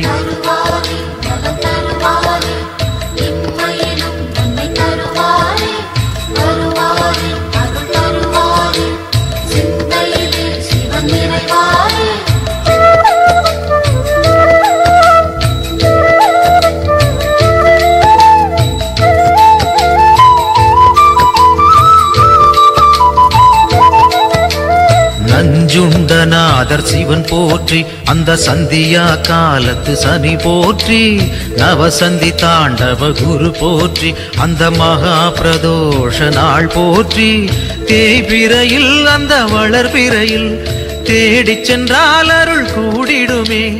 நர்த்தனம் காட்டும் ஆடிய பாதம் திருமுகம் கண்டால் நலந்தானே. தேடிடும் கண்களில் ஆடிடும் பாதம் தெரியும் தெரியும் இது நிஜமே.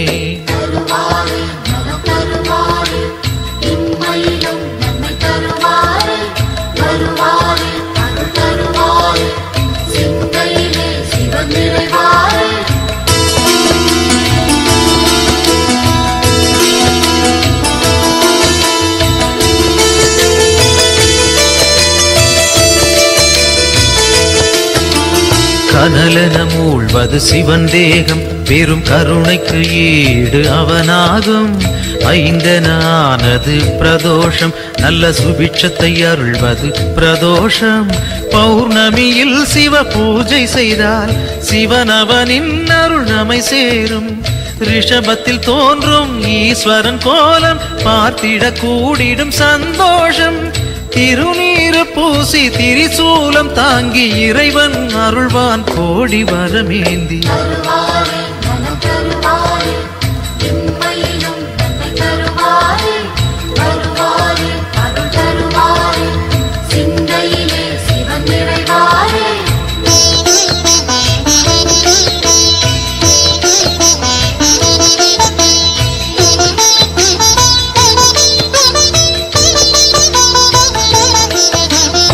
திருக்கோவில் வாசல் முன் தோன்றும் அந்த நந்தி தேவன் அருள் வேண்டும்.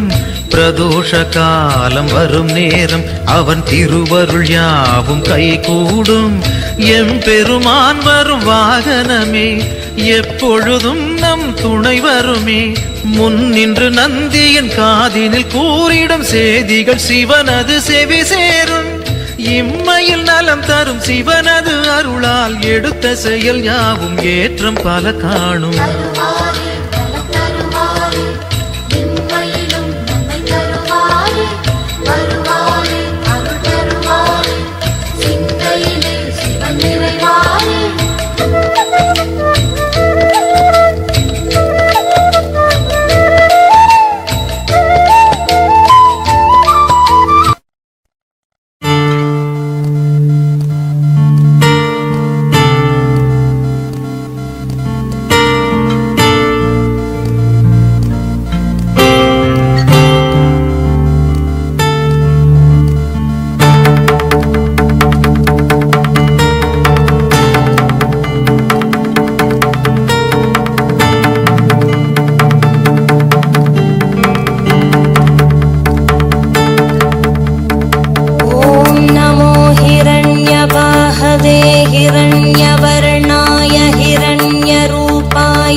अंबिकापतये उमापतये पशुपतये नमो नमः।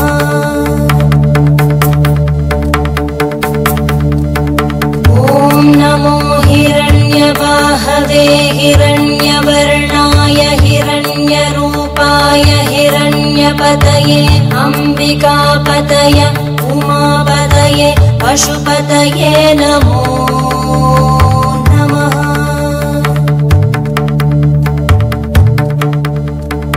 ॐ नमो हिरण्यबाहवे हिरण्यवर्णाय हिरण्यरूपाय हिरण्यपतये अंबिकापतये उमापतये पशुपतये नमो नमः।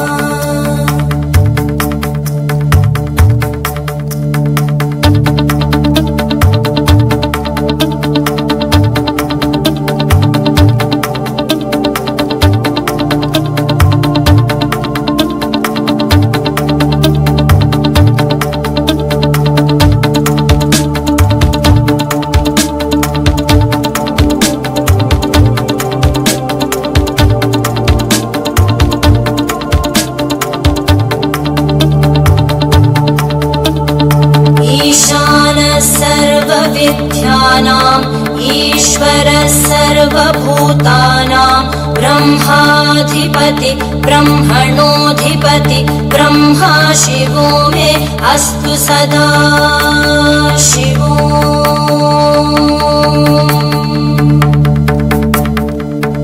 ईशानः सर्वविद्यानाम् ईश्वरः सर्वभूतानां ब्रह्माधिपति ब्रह्मणोऽधिपति ब्रह्मा शिवो मे अस्तु सदा शिवो।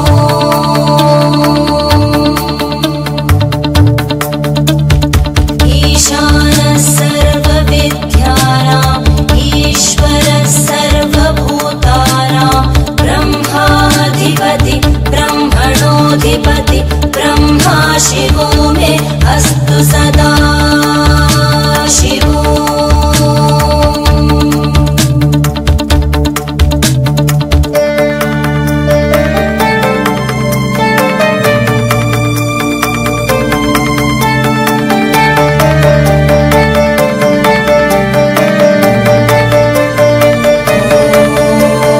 तत्पुरुषाय विद्महे वाक्विशुद्धाय धीमहि तन्नः शिवः प्रचोदयात्।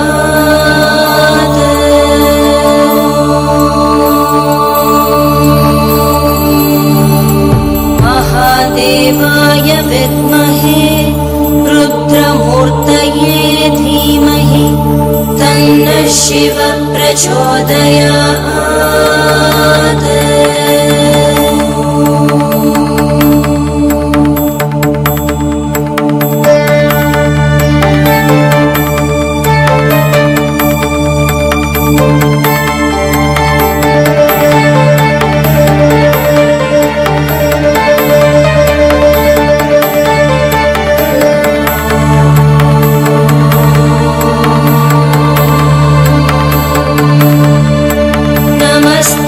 अस्तु भगवन् विश्वेश्वराय महादेवाय त्र्यम्बकाय त्रिपुरान्तकाय त्रिकाग्निकालाय कालाग्निरुद्राय नीलकण्ठाय मृत्युञ्जयाय सर्वेश्वराय सदाशिवाय श्रीमन्महादेवाय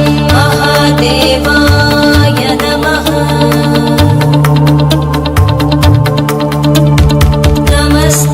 अस्तु भगवन् विश्वेश्वराय महादेवाय त्र्यम्बकाय त्रिपुरान्तकाय त्रिकाग्निकालाय कालाग्निरुद्राय नीलकण्ठाय मृत्युञ्जयाय सर्वेश्वराय सदाशिवाय श्रीमन्महादेवाय नमः। श्रीमन्महादेवाय नमः। श्रीमन्महादेवाय नमः। शान्ति शान्ति शान्तिः।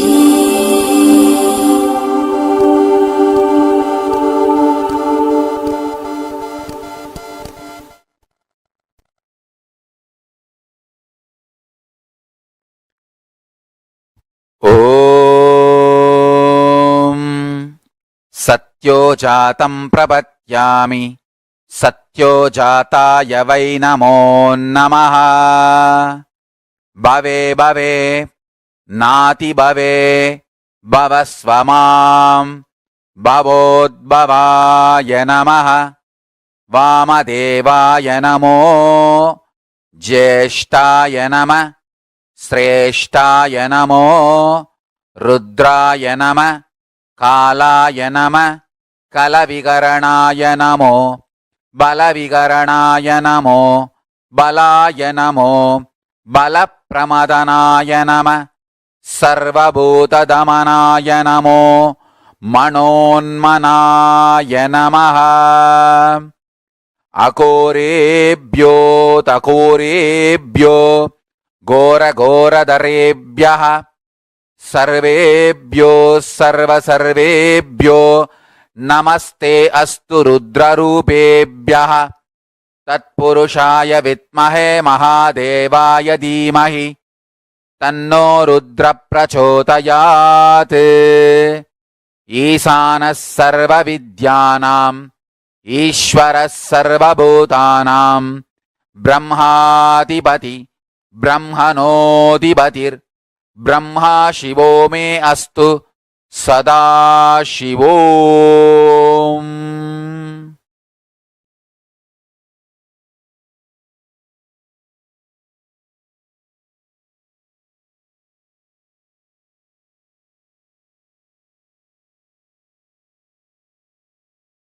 Om Nithyananda Paramashivoham.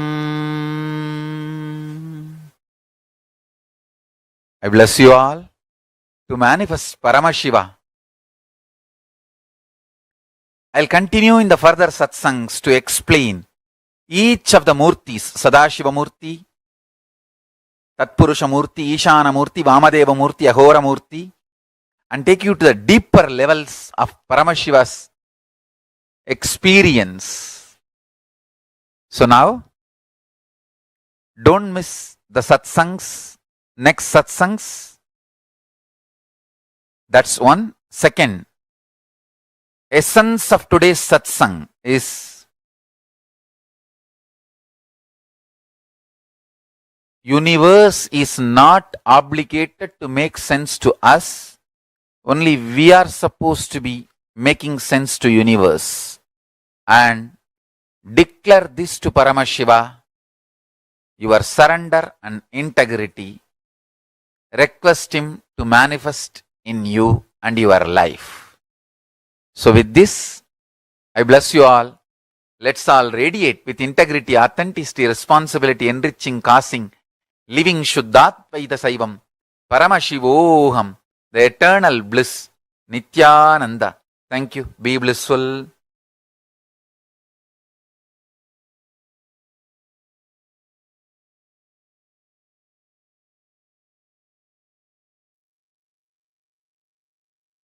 Is not obligated to make sense to us. Only we are obligated to make sense to the universe.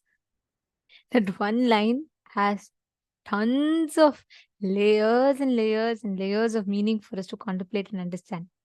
Anyways, now this one meditation process, Swamiji has literally tuned our inner space to manifest that Paramashivatva, experiencing that awakening of the higher dimensions of each of us. So all of you that are sitting here right now, in the same space now, sit intensely to manifest that experience. Disorderous is saying it is very good to have the visualization of a deity. It is a good way to use drawing, sculpting of a deity, and even dancing. Yes.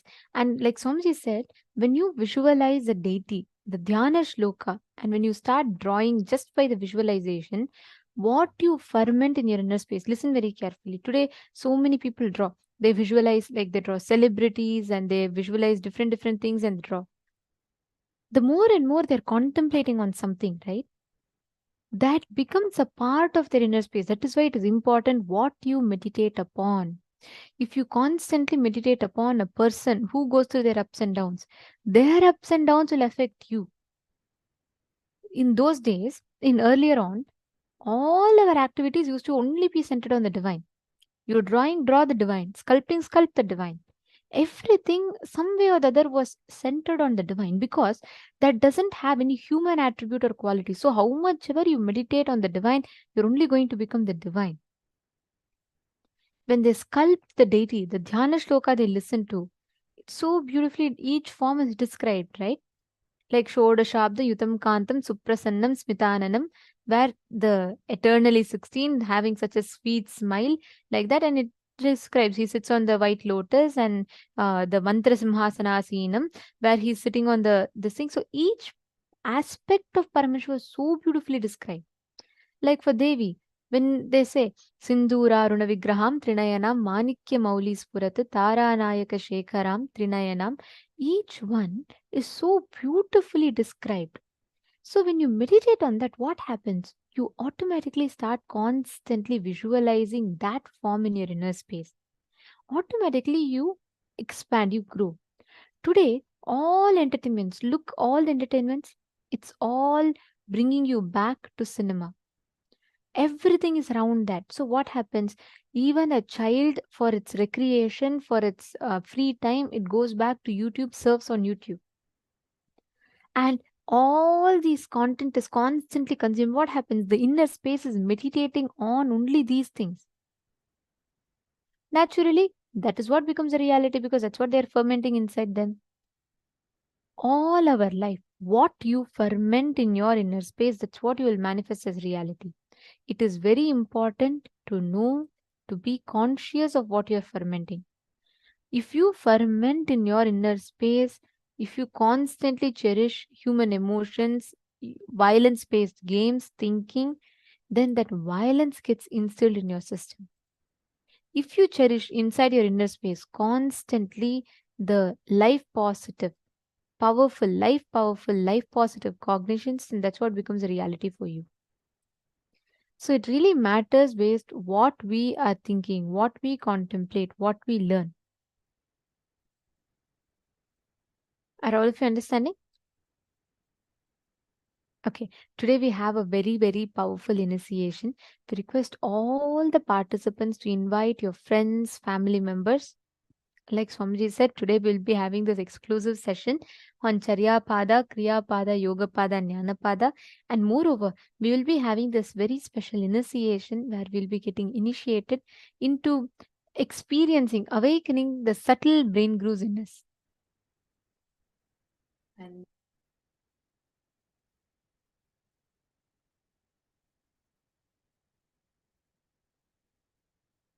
Sorry for that. I hope now all of you are able to hear me better. Great. Now, all the participants listen intensely. This visualization technique, how many of you want to be like a person who's very involved, who can think through, who can cognize deeply?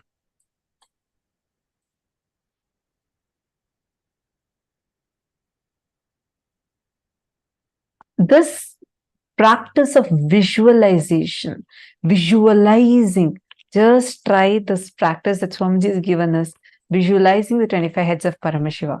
That itself can awaken your brain cells. In Gurukul, we used to have this Vakya. I was very new at that time.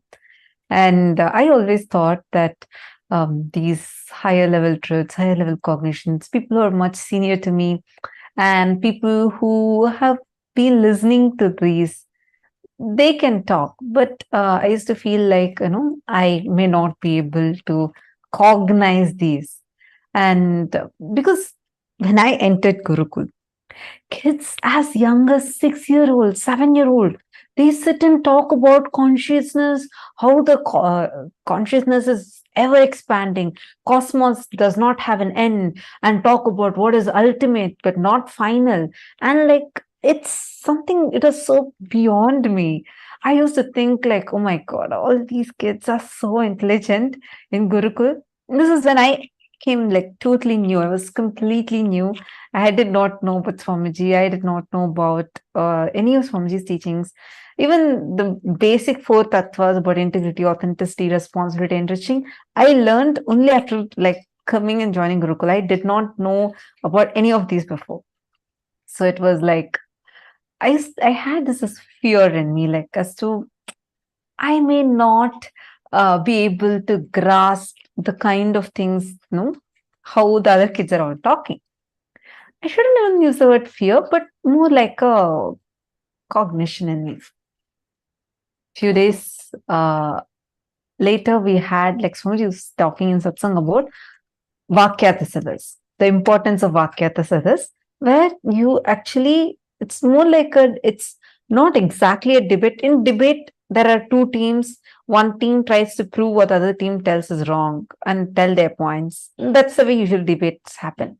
Here, Vakyatasadas is slightly different, because here you are debating on things, but there is no It's not to prove the other person is right or wrong. It is to go deeper into the truth. So we discuss. It's discussion, debates, and experience sharing. With all of that, Swamiji will give a subject every day in Satsang. Swamiji will announce today's subject for Vakyats this is. And Swamiji will give a powerful cognition, and then we'll be discussing over it and contemplating on it. It'll be a live show.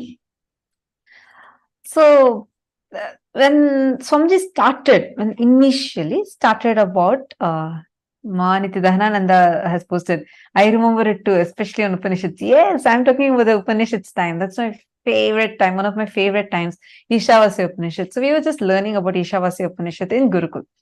So Swamiji had told us the first day in satsang that I want my Gurukul kids to start doing Vakyats.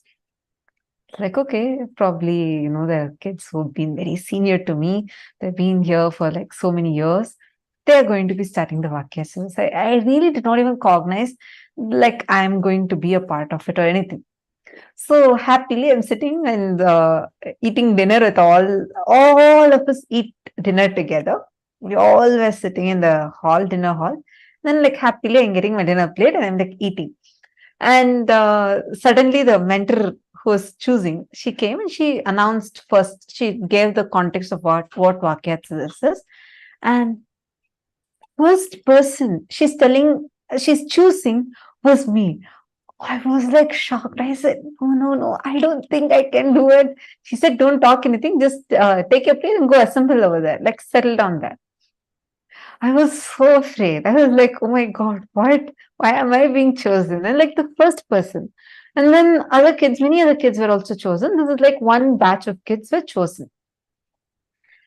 And she said, okay, come on, now you guys are going to start Vakyats this. I was like, no, I can't, I don't even know this. I can't talk all this. These are too high for me to even be able to cognize. Suddenly, like, I felt like I'm being called here, like, I won't know. I had so much of resistance. She didn't tell me anything at that time. She just said, do you want to experience what Swamiji is telling as your experience? I was like, yes.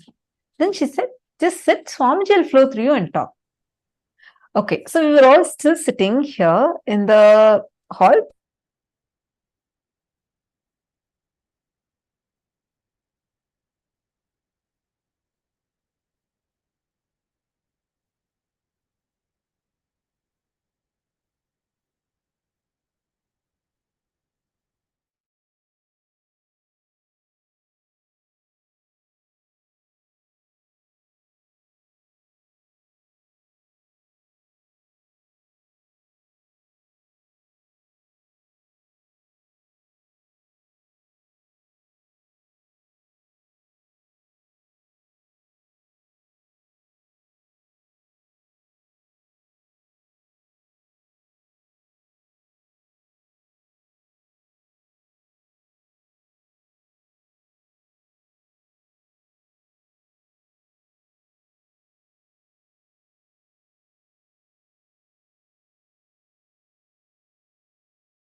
So sorry, I think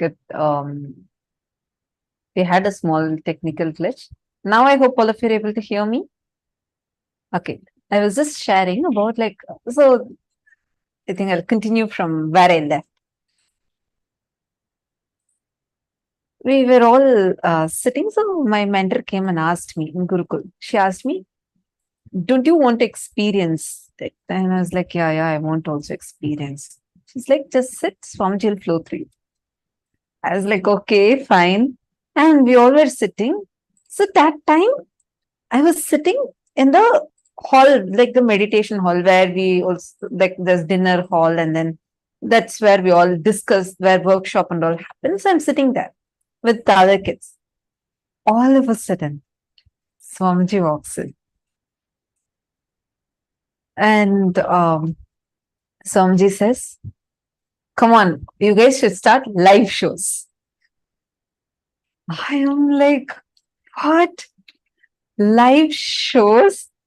I'm here sitting thinking, I can't even cognize this. We have not even started. The Vakyatsa's discussion has not even started properly. We just started with Sadguru Vandanam, and in just few minutes, Swamiji walked in and told that you guys start the live show. And in Gurukul, anything Swamiji says, it's like you immediately do it like right away. So I actually, in the beginning, I thought, okay, probably we'll start it in a few days. The mentor was like, oh yes, Swamiji, we'll do it immediately. And she just told all of us to get up and come, let's go to the TV show. I was not ready at all. I was like, no, this is like impossible for me to do. I had like so much of, I didn't really have a fear, because even before this incident itself, there's another incident through which, like with Swamiji's blessings, that stage fear in me broke. So this time there was no fear, like to talk publicly. That wasn't the thing. My fear was mainly, like I had a lot of resistance, thinking, how am I going to even cognize this? This is just going to be too much. How am I going to even cognize this? And then we all go and sit. I asked the other kids, hey, how we don't have any preparation and we don't even know what we're going to talk. And all of them kept telling, Swamiji will flow through, don't worry. You just, what is the subject Swamiji gave to us? Let us start with that. We sat, I remember this so clearly. Even now, these shows are available. The recorded shows of these are available. We sat, and then Swamiji blessed us to start. That's all. All of a sudden, the questions people are asking, like we ask each other questions and share our clicks. I just saw very clearly, like literally, it was like my brain was expanding. The more and more we started talking, doing the Vakyasas, just trying to cognize these truths, more and more of it revealed itself. So I understood I actually did not need some prerequisite spiritual knowledge. I didn't have any such, like, already some spiritual knowledge I had or something like that. No, nothing was there. I was like a teenage kid who had zero introduction to any of these things. And I'm like coming blank and I'm sitting there. But the way the kind of cognition started happening, even when other kids started asking questions, very clearly I saw till that moment, no answer. I would not know that question's answer. But when we are sitting in the Vakyasas, suddenly it will be like Swamiji will reveal the answer inside. And it'll be so good. All of us will start going deeper and deeper and deeper into the revelations. Like why I was sharing this is because many times we'll feel, oh God, this is going this above my head. This is just too much. I can't even cognize, right?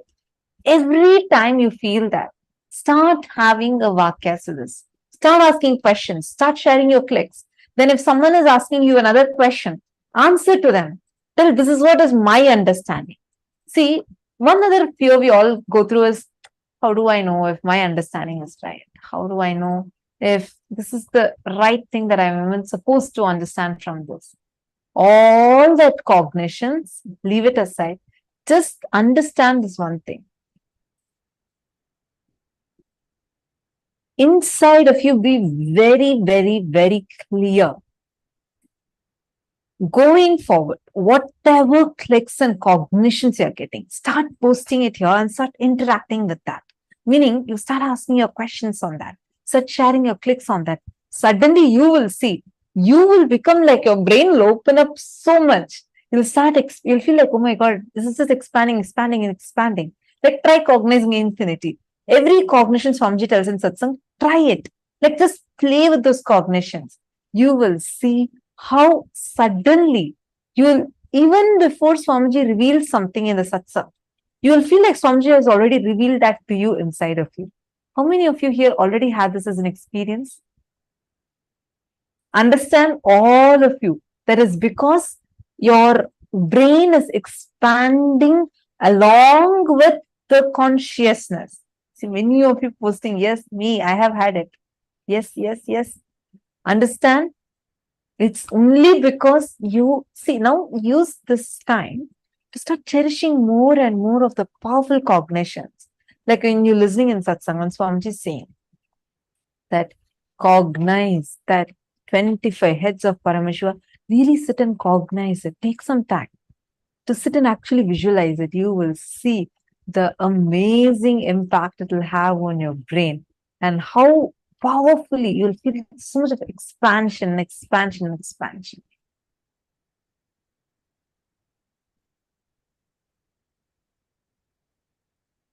Actually, the Vakyas time and all used to be so much of fun. I remember one day we all were having a question. Like, all of us had this one question where we were getting stuck at. Whether, this is the kind of conversation you'll hear in Gurukul, the kids that are teenagers or younger kids talking. This is the kind of language you'll hear. Our conversations will be like this. We'll say, okay, in this, when Swamiji revealed about this Upanishad, Swamiji said, everything exists. In this Upanishad, when Swamiji revealed, Swamiji said, nothing exists. How can everything exist? In reality, does everything exist or nothing exists? Is it is it shunya, like nothing exists, or everything exists? No, so one day we were stuck with the question of this, like, what is actually real, right? Like when you say 25 states of consciousness, when you're contemplating about that, and you say consciousness is everywhere, and even the thing that something is other than consciousness exists itself is our perception, then does nothing at all exist? Or we are all experiencing this. Does everything exist? When we start questioning this inside of you, these kind of cognitions, chew it. Don't try to brush it aside. Don't try to answer it. Just see what is the truth. Talk to your friend. That is why attending as a family will really, really help. Even you participating here, asking your questions. Because when we contemplate together, we all will go more and more deeper to the truth. Even hours, I request everyone and I'd like to encourage all of you to ask questions, interact and engage, because when you do that, right, it just enhances your experience more. It is not just listening. The more and more you discuss these truths, the more and more you talk on these truths, they enhance your experience even more. They increase your experience even more. Understanding? Okay, now let us all enter into the power manifestation. In this round, I request every one of you to bring your Atmalinga. Please bring your Atmalinga. You're going to be keeping your Atmalinga on a silicon surface. And you're going to be moving the Atmalinga. Keep Atmalinga. If you don't have an Atmalinga, keep a deity. You're going to keep it on a tab, switched off tab or something like that. And you're going to be moving the deities on that. Understand, you know why we're doing with tab? You can do it at ground. But tab, the silicon, the base material of silicon is earth element.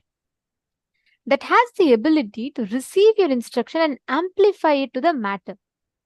So when you sit and put it on the deities on the tab, actually you will see it will receive your instruction, amplify it and push the deity or Atmalinga forward. It's a very easy science that you can manifest. So sit now and just as long as you're comfortable, put this thing on this. Actually, can you all see here? This is from